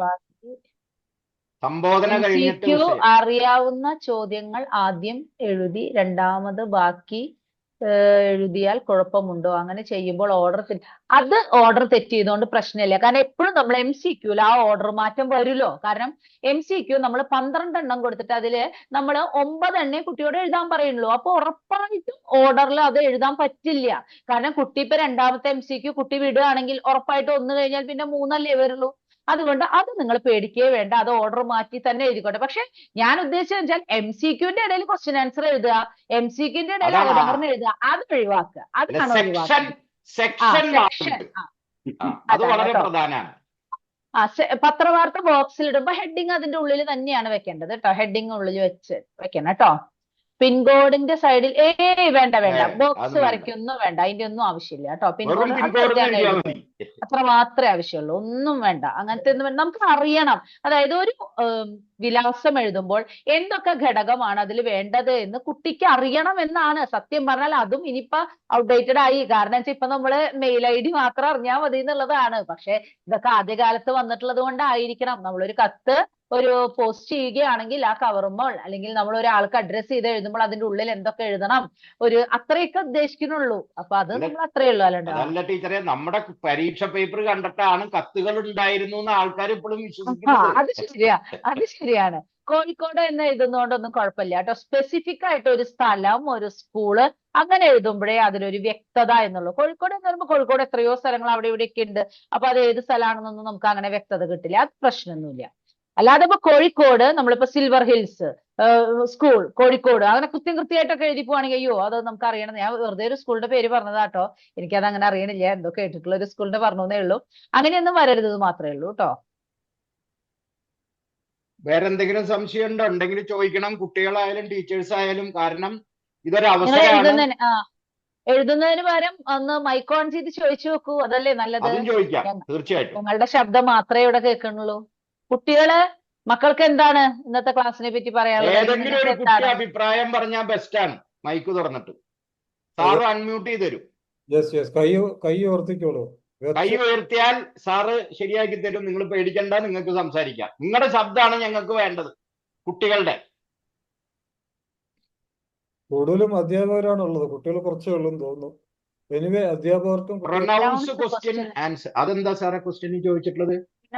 ആഡ് ചെയ്ത് ക്വസ്റ്റ്യൻ ആൻസറിൽ ആഡ് ചെയ്താൽ കുഴപ്പമുണ്ടോ? പ്രൊനൗൺ എന്ന് ഉദ്ദേശിച്ചുകൊണ്ട് എന്താ നിങ്ങൾ ഉദ്ദേശിച്ചതെന്ന് എനിക്ക് മനസ്സിലാവില്ല. സർവനാമം എന്നുള്ള അതൊന്ന് അർത്ഥത്തിലായിരിക്കും. അത്രേ ഉള്ളൂ. സർവനാമം സർവനാമങ്ങള് ഞാൻ അവൻ എന്നൊക്കെ അത് പറയുന്ന അതൊന്നും കുഴപ്പമില്ല. ഇപ്പൊ നമ്മൾ അശ്വത്ഥാമാവിനെ പറ്റിയിട്ട് എഴുതുമ്പോ ആദ്യത്തെ ഒരു വരിയിൽ നമ്മൾ അശ്വത്ഥാമാവ് എന്ന് എഴുതിയാലും പിന്നെ നമ്മൾ പ്രൊനൗൺസ് തന്നെയല്ലേ ഉപയോഗിക്കുക. അദ്ദേഹം, അവൻ എന്ന് എഴുതുന്നതിനേക്കാൾ അദ്ദേഹം. ആ ഭാഷ നമ്മളൊന്ന് ശ്രദ്ധിക്കുക. ഇപ്പൊ ദ്രോണാചാര്യരെ കുറിച്ച് എഴുതുമ്പോൾ അവൻ എന്ന് എഴുതാൻ പാടില്ല, അല്ലെങ്കിൽ അയാൾ എന്ന് എഴുതുന്നതിന് പകരം അദ്ദേഹം എന്ന്. കുറച്ചും കൂടി നമ്മൾ ആ ഭാഷ, ശുദ്ധമായിട്ടുള്ള ഭാഷ ഉപയോഗിക്കുക. അത്രേ ഉള്ളൂ.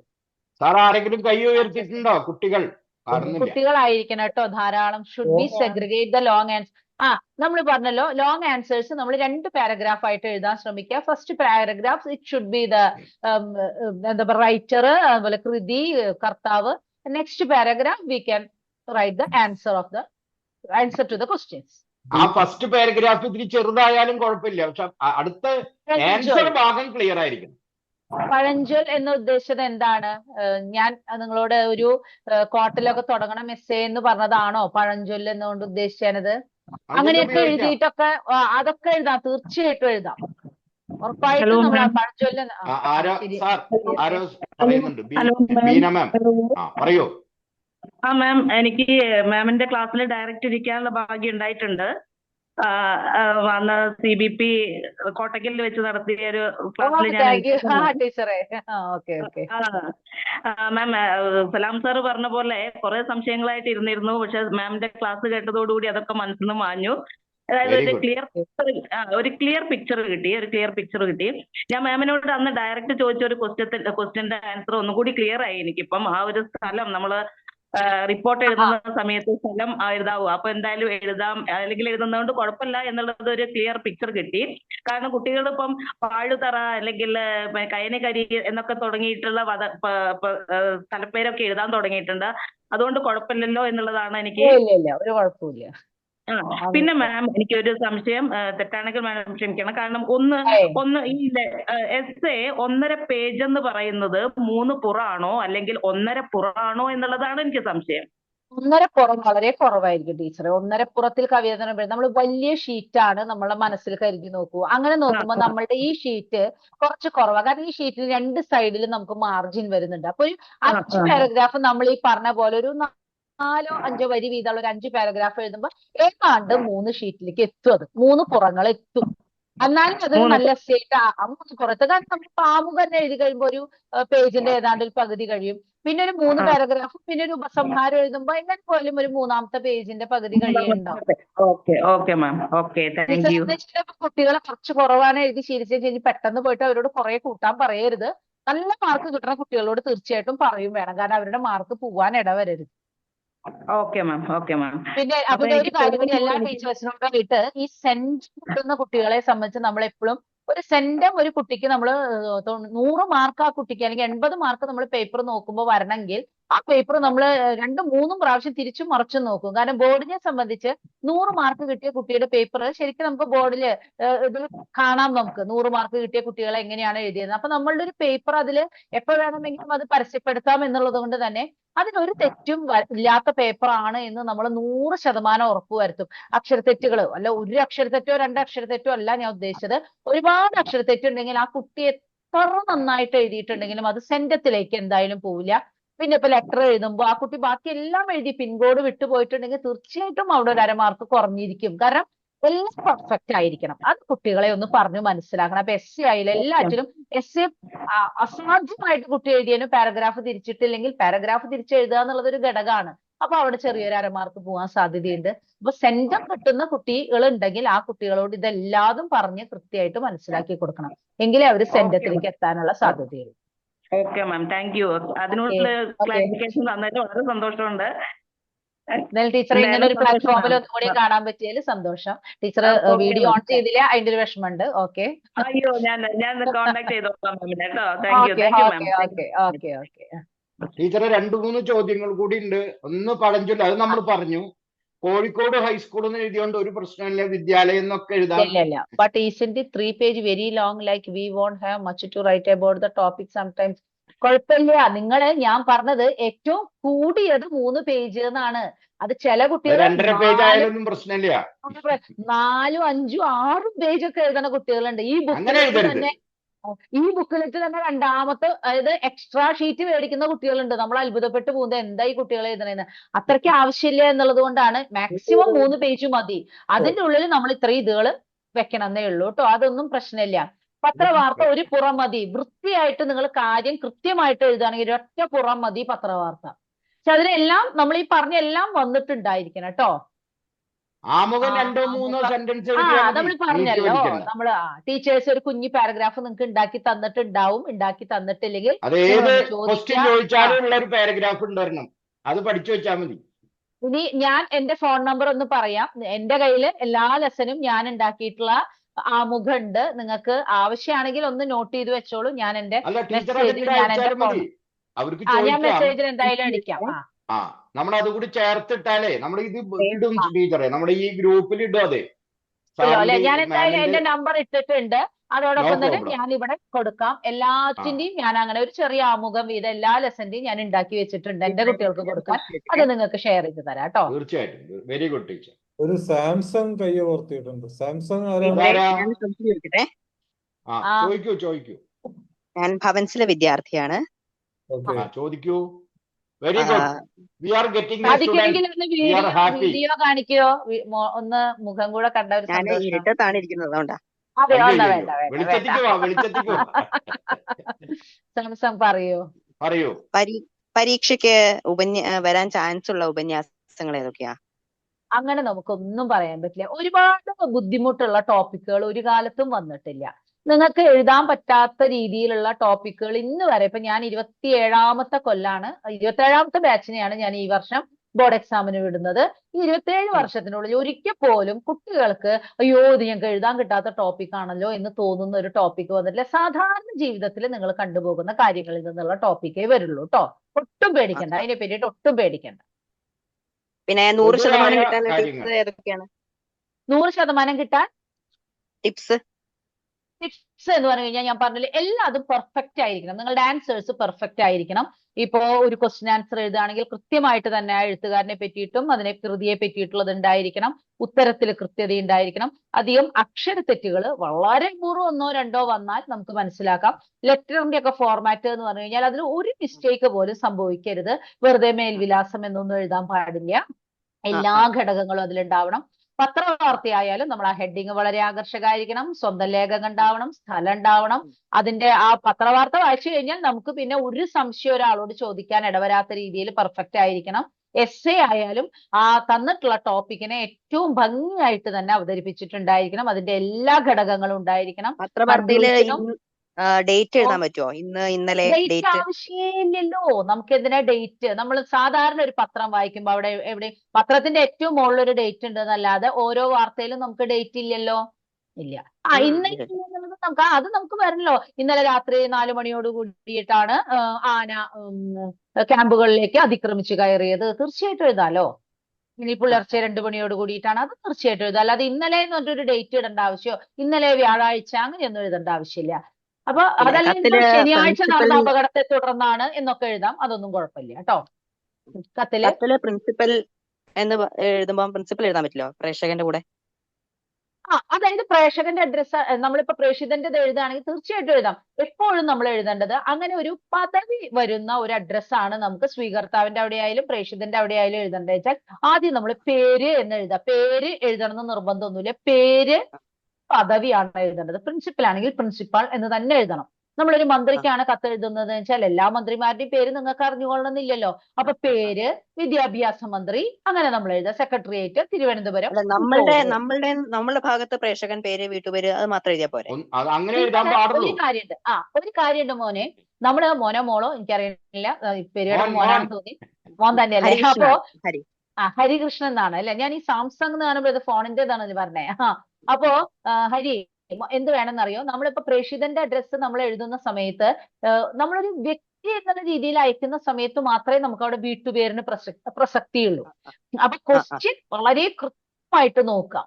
ഇപ്പൊ കഴിഞ്ഞ വർഷം തോന്നുന്നു ഒരു കളക്ടർ എന്നുള്ള രീതിയിൽ മന്ത്രിക്ക് കത്തെഴുതോ, അതുപോലെ ചിലപ്പോൾ ഒരു വാർഡ് മെമ്പർ എന്നുള്ള രീതിയിൽ ഒരു മന്ത്രിക്ക് കത്തെഴുതാം. വാർഡ് മെമ്പർ എന്നുള്ള രീതിയിൽ ഒരു PWD എഞ്ചിനീയർക്കുള്ള കത്താവാം. പ്രിൻസിപ്പൽ എന്നുള്ള രീതിയിൽ ഒരു സാഹിത്യകാരനുള്ള കത്തായിരിക്കാം. വളരെ ആ അപൂർവമാണ് ഒരു വ്യക്തി എന്നുള്ള രീതിയിൽ നിങ്ങളുടെ പ്രദേശത്തെ വൈദ്യുതി ക്ഷാമോ അങ്ങനെ എന്തെങ്കിലും വരുള്ളൂ. അങ്ങനെ വരുമ്പോൾ മാത്രമേ അവിടെ വീട്ടുപേരിന് പ്രസക്തിയുള്ളൂ. അല്ലാത്ത ആ എന്താണോ ആ തന്നിട്ടുള്ളത് അതിനനുസരിച്ചിട്ടുള്ള ഡെസിഗ്നേഷൻ എഴുതേണ്ടോടത്താണെങ്കിൽ ഡെസിഗ്നേഷൻ എഴുതിയിട്ട് തന്നെ പ്രേക്ഷിതന്റെ അഡ്രസ്സും അതുപോലെ തന്നെ സ്വീകർത്താവിന്റെ അഡ്രസ്സ്. പിന്നെ വിഷയം എന്ന് പറയുമ്പോൾ നിങ്ങൾ 100% പ്രതീക്ഷിച്ചു പോകുന്ന ഒരു കുട്ടി വിഷയം എഴുതുമ്പോൾ കാര്യം മാത്രം പ്രസക്തമാണ്. കാരണം ഔദ്യോഗിക കത്ത് എടുത്തു വായിക്കുന്ന ഒരാൾക്ക് വിഷയം കണ്ടു കഴിഞ്ഞാൽ ഈ കത്ത് ഞാൻ വായിക്കണോ വേണ്ടയോ എന്ന് തീരുമാനിക്കണം. അപ്പൊ അങ്ങനെ ആയിരിക്കണം ആ വിഷയം. വാരി വലിച്ച് ആ വിഷയം എഴുതരുത്. വളരെ ചുരുക്കത്തിൽ തന്നെ, എന്നാൽ അത് വായിച്ചാൽ ഇന്നതാണ് ഇത് കാര്യം എന്ന് മനസ്സിലാകുന്ന രീതിയിലുള്ള വിഷയമായിരിക്കണം. ഓക്കെ ടീച്ചറെ ഓക്കെ ഒരു സംശയം. വെരി ആ ഗുഡ് മാൻ, ആ very good. Hari, all the best. ഞാനൊരു ബെസ്റ്റ്. പുസ്തകം എഴുതിയിട്ടുണ്ട്. ആ പറയൂ. Very good. അപ്പുണ്ണിയുടെ വായനശാല എന്ന ബാലസാഹിത്യ പുസ്തകം ഞാൻ ഓ, എഴുതിയിട്ടുണ്ട്. കൺഗ്രാചുലേഷൻ, മിടുക്കൻ കൺഗ്രാചുലേഷൻ. മിടുക്കൻ മിടുക്കൻ. എന്നങ്കക്കാട് എന്തായാലും മോനെ സാഹിത്യ പുരസ്കാരം ലഭിച്ചിട്ടുണ്ട്. Very good, very very good. Good. ഇനി അപ്പൊ ഇനി എഴുതണം മിടുക്കനാണ്. കേട്ടോ. അപ്പൊ മലയാളത്തിൽ സെന്റത്തിൽ തന്നെ നോക്കിയിരിക്കേണ്ട ആളാണ് കേട്ടോ. ഇനിയിപ്പോ ഒരു തീർച്ചയായിട്ടും. കാര്യം ഞാൻ മോനോട് പറയാം. മോൻ നല്ല ഭാഷയുള്ള കുട്ടിയാണ്, നന്നായി എഴുതുന്ന കുട്ടിയാണ് എന്ന് വെച്ചിട്ട് മലയാളം പരീക്ഷയിൽ ഇപ്പൊ ഒരു 100 കിട്ടിയില്ല വെച്ചാലും നമ്മൾ തളരാനൊന്നും പാടില്ല കേട്ടോ. അതായത് ഇല്ല ഇല്ല ഇല്ല. എഴുത്തും പരീക്ഷയ്ക്ക് 100 കിട്ടലും തമ്മിൽ ഭയങ്കര വ്യത്യാസമാണ് കേട്ടോ. അത്രേ ഉള്ളൂ. പരീക്ഷയ്ക്ക് നല്ല എഴുത്തൊരു ആത്മവിശ്വാസത്തോടു ഭാഗ്യാണ്. കൂടി നേരിടുക. എഴുത്തൊരു ഭാഗ്യാണ്. ഈ പ്രായത്തിൽ തന്നെ താങ്ക് യു. പുസ്തകമൊക്കെ ഇറക്കുക എന്നൊക്കെ പറഞ്ഞാൽ വലിയ കാര്യമാണ് കേട്ടോ. വെരി മോൻ താങ്ക് യു ഏത് ടീച്ചർ. ഭാരതീയ വിദ്യാഭവനാണ്? ഏത് ഭാരതീയ വിദ്യാഭവനാണ്? ചേവായൂർ ഭാരതീയ വിദ്യാഭവൻ. കോഴിക്കോട് അല്ലേ? ഉണ്ടായി. രജനി ടീച്ചർ അറിയുണ്ടാവും അല്ലേ? ഓ രജനി സുരേഷിനെ അറിയുണ്ടാവും അല്ലേ? ഞങ്ങളുടെ സ്കൂളിലെ മിസ്സാണ്. മോനെ എനിക്ക് അങ്ങനെ പേരുകൾ ഓർമ്മയിൽ വെക്കാൻ ഇത്തിരി ബുദ്ധിമുട്ടുള്ള ആളാ. അറിയണ്ടായിരിക്കും, കണ്ടറിയണ്ടാവും കേട്ടോ. എനിവേ, ഓൾ ദ അല്ലെങ്കിൽ ബെസ്റ്റ് ഹരി. സന്തോഷം. ഇങ്ങനെ വരുന്ന കുട്ടികൾ എന്ന് പറയുമ്പോ ഒരു സന്തോഷം അയ്യോ, അല്ലെ? അവൻ എത്ര തീർച്ചയായിട്ടും. എത്ര അവരാണ് എത്ര നമ്മുടെ ആത്മവിശ്വാസത്തോടു മുത്തുകൾ. കൂടി വന്നു. അതെ, എത്ര ആത്മവിശ്വാസത്തോട് വിട്ട് വന്നു. ആണ് ഒരു ടീച്ചറെ, ക്വസ്റ്റ്യൻ ഒന്ന് മിനിസ്റ്ററിന്റെ രണ്ട് നെയിം ചോദ്യങ്ങള് അറിയാമെങ്കിൽ സാർ. തീർച്ചയായിട്ടും മിനിസ്റ്ററുടെ നെയിം അറിയാമെങ്കിൽ ലെറ്ററിൽ എഴുതാം. നല്ല കാര്യം. അല്ല, അതിന് മുമ്പ് ഒരു ചോദ്യം ഉണ്ട് ടീച്ചർ. ഒന്ന് താഴ്ത്തിക്കിട്ടെ സാർ. ഈ ഒരു ടോപ്പിക്കുമായി ചോദ്യം. ബന്ധമില്ലാത്ത ഒരു ചോദ്യം next year 10th text book change ചെയ്യാം. നമുക്ക് അതൊന്നും പറയാൻ പറ്റില്ല. സാധാരണ രീതിയിൽ നമ്മളുടെ കേരള സിലബസ് മാറിക്കഴിഞ്ഞാൽ പിന്നീട് വരുന്ന വർഷത്തിൽ മാറേണ്ടതാണ്. ഇപ്പൊ 9ാം ക്ലാസ് കഴിഞ്ഞ തവണ മാറിയതുപോലെ നമുക്ക് ഇത്തവണ മാറ്റം വരേണ്ടതാണ്. കരിക്കുലം വരാതെ ഒന്നും പറയാൻ പറ്റില്ല. തിരുവനന്തപുരത്ത് സിഒയുടെ PA ഒരു ദിവസം എന്നെ വിളിച്ചിരുന്നു. നമ്മൾ അങ്ങനെ മാറാറില്ലേ ടീച്ചറെ, അതിനെ പറ്റിയിട്ട് എങ്ങനെയാണ്, അറിവുണ്ടോ എന്നൊക്കെ ചോദിച്ചിട്ട് അവരും ആ ഒരു സംശയത്തിൽ തന്നെയാണ് വിളിച്ചത്. നമുക്ക് കരിക്കുലം വരാതെ ഒന്നും പറയാൻ പറ്റില്ല കേട്ടോ. ഒരു മിനിറ്റ്. പാരഗ്രാഫ് മര്യാദക്ക് ഇട്ട് കഴിഞ്ഞാൽ അവരും അവിടെ മാർക്ക് ഇട്ടോളൂ, ഒരു കുഴപ്പമില്ല. സൈഡില് അതന്നെ. പാരഗ്രാഫ് കീപ്പ് ചെയ്യാം. നിങ്ങള് ആൻസർ ഷീറ്റിന്റെ സൈഡിൽ നിങ്ങളായിട്ട് മാർക്ക് ഇടാൻ സ്ഥലം വേണം. അവിടെ മാർജിൻ ഉണ്ട്. മാർജിനുള്ളിലേക്ക് കയറ്റിയിടാൻ ഞാൻ മതി കേട്ടോ. അത്രേ ആവശ്യമുള്ളൂ. CB ക്വസ്റ്റ്യൻസിനെ അല്ല, അത് കുറിച്ച് ക്വസ്റ്റിനെ കുറിച്ച് എന്താ CB എന്ന് ഉദ്ദേശിച്ചിട്ടുള്ളത്? കോമ്പറ്റൻസി എനിക്കത് കോമ്പിറ്റൻസി ബേസ്ഡ്. Yes yes. ആ കോമ്പിറ്റൻസി ബേസ്ഡ് നമ്മളെ സംബന്ധിച്ച് ലാംഗ്വേജിൽ ഇപ്പൊ നമ്മൾ വരുന്നുണ്ട്, 50% വരും എന്ന് പറഞ്ഞാലും വളരെയധികം നമ്മൾ അങ്ങനെ കാണാറില്ല. പക്ഷെ നമ്മളുടെ ലെസനുകളോട് അനുബന്ധിച്ചിട്ടുള്ള ചോദ്യങ്ങൾ ഒരുവിധം ഇപ്പൊ ക്രോധം എന്നുള്ളതിനെ പറ്റിയിട്ട് സമകാലിക സമൂഹത്തിൽ എങ്ങനെയെല്ലാം കാണുന്നു എന്ന് പറയുമ്പോൾ അത് കോമ്പിറ്റൻസി ബേസ്ഡ് ആയി കഴിഞ്ഞു. അതുപോലെ അശ്വത്ഥാമാവിനെ ഇന്നും ചിരഞ്ജീവിയായി കൽപ്പിക്കുന്നു, അല്ലെങ്കിൽ യുദ്ധം ഇന്നും തുടർന്നുകൊണ്ടിരിക്കുന്നു. ഇതൊക്കെ വന്നു കഴിഞ്ഞാൽ, അതുപോലെ ദാരിദ്ര്യത്തിന്റെ ദയനീയത ഇന്ന് നമ്മൾക്ക് കാണുവാൻ സാധിക്കുന്നു. ഘോരന്റെയും ചിരതയുടെയും ജീവിതത്തെ ആധാരമാക്കി സമർത്ഥിക്കുക എന്നെല്ലാം പറഞ്ഞാൽ അത് കോമ്പിറ്റൻസി ബേസ്ഡ് ആയി. അപ്പൊ ഇത്തരം ചോദ്യങ്ങൾ, ദാരിദ്ര്യം, ക്രോധം, അതൊക്കെയാണ് നമുക്ക് പ്രധാനമായിട്ട് വരാനുള്ളത്. കാരണം കടൽ തീരത്തായാലും പ്ലാവിലൊക്കെ എല്ലാറ്റിലും, അതുപോലെ തന്നെ പാവങ്ങളുടെ ആയാലും എല്ലാത്തിനെയും ബന്ധിപ്പിച്ചു വരുന്നത് ദാരിദ്ര്യമാണ്. അപ്പൊ അതിനോട് റിലേറ്റഡ് ആയിട്ട് വന്നാൽ 1-2 സമകാലിക സംഭവങ്ങളിലെ ചെറിയൊരു സൂചന കൂടി കൊടുത്തു കഴിഞ്ഞാൽ അത് കോമ്പിറ്റൻസി ആൻസർ ആയിട്ട് മാറിക്കോളൂ കേട്ടോ. ഒട്ടും പേടിക്കണ്ട അതിനെ പറ്റിയിട്ട്. പ്രേക്ഷകൻ എന്താണ് മാർജിനിൽ പ്രേക്ഷകൻ എഴുതണ്ട. മാർജിന്റെ നമ്മൾ ഉള്ളിലേ എഴുതാൻ പാടുള്ളൂ. ഒരിക്കലും മാർജിനെ കൊണ്ട് എഴുതരുത്. മാർജിനോട് ചേർത്ത്, അതായത് മാർജിൻ ഭാഗത്ത് നിങ്ങൾ നമ്പറിൽ മാത്രം, മാർജിന്റെ തൊട്ടപ്പുറത്ത് എഴുതിക്കോളൂ. പിന്നെ വേറെ എവിടേക്കും നീക്കി കൊണ്ടുവന്നും വേണ്ട കേട്ടോ. അവിടെ തന്നെ എഴുതുക. Note inside margin but inside the answer. ഇനി സംശയമുണ്ടോ? ചോദ്യങ്ങള് ലെറ്റർ ബോക്സിൽ വേണ്ട. ലെറ്റർ ബോക്സിലൊന്നും എഴുതണ്ട കേട്ടോ. ലെറ്റർ സാധാരണ പോലെ എഴുതിയാൽ മതി. ചോദിക്കുമോ എന്ന് ചോദിച്ചിട്ടുണ്ട്. ചിലപ്പോ ചോദിക്കും, ചിലപ്പോ ചോദിക്കില്ല. അതൊന്നും നമുക്കൊന്നും അങ്ങനെ പറയാറില്ല. പിന്നെ ഞാൻ പറഞ്ഞല്ലോ, ഇതുവരെ ഒരിക്കലും കുട്ടികളെ ബുദ്ധിമുട്ടിക്കുന്ന ടോപ്പിക്കുകൾ ഉപന്യാസത്തിനായാലും കത്തിനായാലും വന്നിട്ടില്ല. ധൈര്യമായിട്ട് പൊക്കോളൂ കേട്ടോ. സാധാരണ ഒരു അറിവുണ്ടെങ്കിൽ നമുക്കത് എഴുതാൻ പറ്റുന്ന രീതിയിലുള്ള ചോദ്യങ്ങൾ തന്നെ വരുള്ളൂ. ഒട്ടും പേടിക്കണ്ട. ഒരു ലൈൻ വിട്ടാൽ മതി പാരഗ്രാഫിന്റെ ഇടയിൽ. ഒരു വരി ഇട്ടാ ഒരു വരി വീതം ഇട്ടാ മതി, കൂടുതലൊന്നും വിടണ്ട. അപ്പോ എനിക്ക് തോന്നുന്നു ഈ സെഷൻ വളരെ കുഴപ്പമില്ല സാർ. ഒരുവിധം 1.25 മണിക്കൂറായി നമ്മൾ. എനിക്ക് സന്തോഷമായി, കുട്ടികളൊക്കെ കുറെ സംശയം ചോദിച്ചപ്പോഴേ നമുക്ക്. അതന്നെ അത് മാത്രമല്ല, നമുക്കൊരു എഴുത്തുകാരനെയും കിട്ടി. Very good. ഇന്നല്ലാതെ അത് ഭയങ്കര സന്തോഷമായി കുട്ടികൾ. എന്തായാലും ഹരിക്ക് എല്ലാവിധ ആശംസകളും നേരുന്നു. ശ്രദ്ധിക്കാനുള്ളത് 100-ന് 100 മാർക്ക് എങ്ങനെ വാങ്ങിക്കാം എന്നുള്ള കുട്ടികളാണ് കൂടുതലും ചേർന്നിട്ടുള്ളത്. മറ്റവർക്ക് ഇത് താല്പര്യമില്ല സാർ. അവർക്ക് എങ്ങനെയെങ്കിലും ഒന്ന് കടന്നു കിട്ടിയാൽ മതി. അതാണല്ലോ, ജയിച്ചോ? ഇതാണ് ചോദ്യം. ഹയർ സ്റ്റഡീസിന് പലരും ഇതിന്റെ ആവശ്യമില്ല. ആവശ്യമില്ല. നമുക്ക് ഓരോ സബ്ജക്റ്റിലും ഫുള്ള് കിട്ടണം എന്നുള്ള ആഗ്രഹമൊക്കെ ഉണ്ടാവില്ലേ? അതെ. A+ എനിക്ക് എല്ലാത്തിലും A+ ആണ്. മലയാളത്തില് മറ്റേ ഒരു കാര്യം കൂടി പറയാനുണ്ട്. ടീച്ചേഴ്സ് വിചാരിക്കണം, നമ്മൾ ആ ഒരു പെർസെന്റൈൽ റാങ്കിങ്ങിന്റെ കാര്യം നമ്മളുടെ കുട്ടികളെയും രക്ഷിതാക്കളെയും ഇപ്പോഴേ പറഞ്ഞ് മനസ്സിലാക്കുക. മലയാളം 96-ഉം 97-ഉം മാർക്കുള്ള കുട്ടിക്ക് A2 കാണുമ്പോൾ ആ സമയത്ത് രക്ഷിതാവ് പ്രശ്നം ഉണ്ടാക്കണോ, അവര് പ്രശ്നം ഉണ്ടാക്കണോ, കുട്ടികളെയും പറഞ്ഞ് മനസ്സിലാക്കുക. മലയാളം ഒരു 98-ഓ 99-ഓ 100-ഓ കിട്ടണവർക്ക് മാത്രമേ A1 കാണുള്ളൂ. പക്ഷെ നിങ്ങൾ പേടിക്കേണ്ട, നമ്മളൊരു 91 above A1 എന്നുള്ള ആ ഒരു എന്താ പറയാ ഒരു കണക്കിനാണെങ്കിൽ നിങ്ങൾക്ക് A1 തന്നെയായിട്ട് കണക്കാക്കാം. നമ്മൾ ബോർഡ് തരുന്നത് പെർസെന്റൈൽ റാങ്കിങ് ആണ്.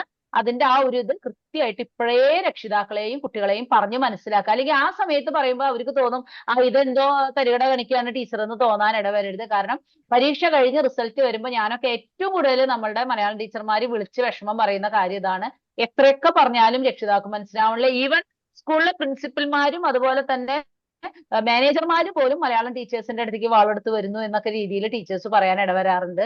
സലാം സാറേ, നിങ്ങളൊക്കെ ഒന്ന് അത് CBSEയുടെ ശ്രദ്ധയിൽ പെടുത്തേണ്ട കാര്യമാണ്. കാരണം ഒന്നുകിൽ ഗ്രേഡ് കൊടുക്കണ്ട, അതല്ലെങ്കിൽ അതിന് ഗ്രേഡിന്റെ കോളത്തിന് മുകളിൽ അല്ലെങ്കിൽ പെർസെന്റൈൽ റാങ്കിങ് എന്ന് പറഞ്ഞിട്ട് മാർക്ക് ചെയ്യുക. ഇത് ഗ്രേഡ് എന്ന് പറഞ്ഞിട്ട് പെർസെന്റൈൽ റാങ്കിങ് മാർക്ക് ചെയ്യുമ്പോൾ മലയാളം വല്ലാതെ ഞങ്ങൾ വിഷമിക്കുന്നുണ്ട്. അതൊന്ന് സലാം സാറിനെ പോലുള്ളവരൊക്കെ വിചാരിച്ചാലേ നടക്കുള്ളൂ. ഒന്ന് അത് ശ്രദ്ധയിൽ എടുക്കുക സാറേ. ടീച്ചേഴ്സ് എന്തായാലും അത് ഇപ്പോഴേ നല്ലോണം മാർക്ക് മാം പേടിക്കണ്ട. സലാം സാർ അത് വരവ് വെച്ച് കഴിഞ്ഞു. ഇനി പരിശ്രമിച്ചോളൂ. ടീച്ചേഴ്സ് അതൊന്ന് പറഞ്ഞ് മനസ്സിലാക്കാം. ക്രെഡിറ്റ് സിസ്റ്റം വരികയാണ്. ക്രെഡിറ്റ് സിസ്റ്റം വരുമ്പോഴേക്കും ഈ പ്രോബ്ലങ്ങളെല്ലാം പോവില്ലേ? Very good. അപ്പൊ പാരന്റ്സ്, കുട്ടികൾ, ടീച്ചേഴ്സ് ഒരു പേടിയും പേടിക്കണ്ട. ഇനി ക്രെഡിറ്റും ഡെബിറ്റും ആണ്, പേടിക്കേണ്ട ആവശ്യമില്ല. ഡെപ്പോസിറ്ററിയിൽ അവരുടെ ക്രെഡിറ്റ് ഉണ്ടാവും. എവിടെ പോയാലും അത് തുറന്ന് അത് കൺവേർട്ട് ചെയ്യുന്ന ഒരു സിസ്റ്റമാണ് എഡ്യൂക്കേഷൻ. പുതിയ ഒരു മാറിക്കൊണ്ടിരിക്കുകയാണ് സാർ. എപ്പോഴും അത് പുതുമ വന്നുകൊണ്ടിരിക്കുകയാണ്. ക്ലാസ് എടുക്കണം സാർ. അത് നമുക്ക് വെക്കാം. സാർ വെക്കുന്നുണ്ടല്ലോ. ഓൾറെഡി ഞാൻ ഒരു ക്ലാസ് എടുത്തിരുന്നു. ക്രെഡിറ്റ് ആൻഡ് സെമസ്റ്റർ സിസ്റ്റം എന്നുള്ളതിന്റെ ഒരു ക്ലാസ് ഞാൻ കൊടുത്തിരുന്നു. ഷെയർ ചെയ്യാം. അപ്പൊ thank you so much everybody. എല്ലാവർക്കും സന്തോഷം. ഇത്രയും സമയം സ്പെൻഡ് ചെയ്ത് കുട്ടികൾക്ക് വേണ്ടി, ടീച്ചേഴ്സിന് വേണ്ടി. ഒരു കാര്യം ഇവിടെ പങ്കെടുത്ത എല്ലാവരും മനസ്സിലാക്കേണ്ടത്, ഇവിടെ സംസാരിച്ചത് വ്യക്തികളല്ല, അനുഭവമാണ്, എക്സ്പീരിയൻസ് ആണ് ഇവിടെ സംഭവിച്ചത്. കാരണം 27, 30, 35 ഒക്കെ വർഷം 39 സാർ. 39, 40 പറ്റിയില്ല, കുഴപ്പമില്ല. 39 വർഷം പഠിപ്പിച്ച് എത്രയോ ആയിരക്കണക്കിന് കുട്ടികളുടെയൊക്കെ പേപ്പറും അല്ലെ ഫേസും ഒക്കെ കണ്ടിട്ടുള്ള അധ്യാപകരാണ് നിങ്ങളുമായിട്ട് സംബന്ധിച്ചത്. ഇതൊരു ഭാഗ്യമാണ്. ആക്ച്വലി അതൊരു വലിയ ഒരു ഭാഗ്യമാണ് നിങ്ങൾക്ക് ഇങ്ങനെയുള്ള ഒരു അധ്യാപക സദസ്സ് കിട്ടുക, അവരിൽ നിന്നും ടിപ്സ് കിട്ടുക എന്നൊക്കെ ഉള്ളത്. സോ അതിൻ്റെതായ വിലക്കെടുത്ത് നിങ്ങൾക്ക് 100-ന് 100-ഉം അതായത് 80-ൽ 80-ഉം കിട്ടുന്ന രീതിയിൽ നിങ്ങൾ മുന്നോട്ട് പോവുക. ഒരു ശങ്കയും വേണ്ട, ടെൻഷൻ വേണ്ട. ചില കുട്ടികൾക്ക് ഈ ടെൻഷൻ കാരണം വയറിളക്കവും വയറുവേദനയൊക്കെ ഉണ്ടാകാറുണ്ട്. അത് ഈ ടെൻഷൻ ഉണ്ടാക്കുന്നതുകൊണ്ട് ഉണ്ടാകുന്നതുകൊണ്ട് അത് രണ്ടും നമുക്ക് ഒഴിവാക്കേണ്ട സമയമാണ്. എന്തായാലും നന്നായിട്ട് പ്രിപ്പയർ ചെയ്യുക. ഒറ്റ കാര്യം കൂടി സാറേ, ഈ അവരിവര് പറയുന്നത് കേൾക്കാതിരിക്കുക, അത് വളരെ പ്രധാനമാണ്. പല ഗ്രൂപ്പും പലതരത്തിലും പലതും പറയും. അതൊക്കെ നിങ്ങളെ ചതിക്കുഴിയാണ്, വഴിതെറ്റിക്കാണ്. അവരൊന്നും അറിഞ്ഞിട്ട് പറയല്ല.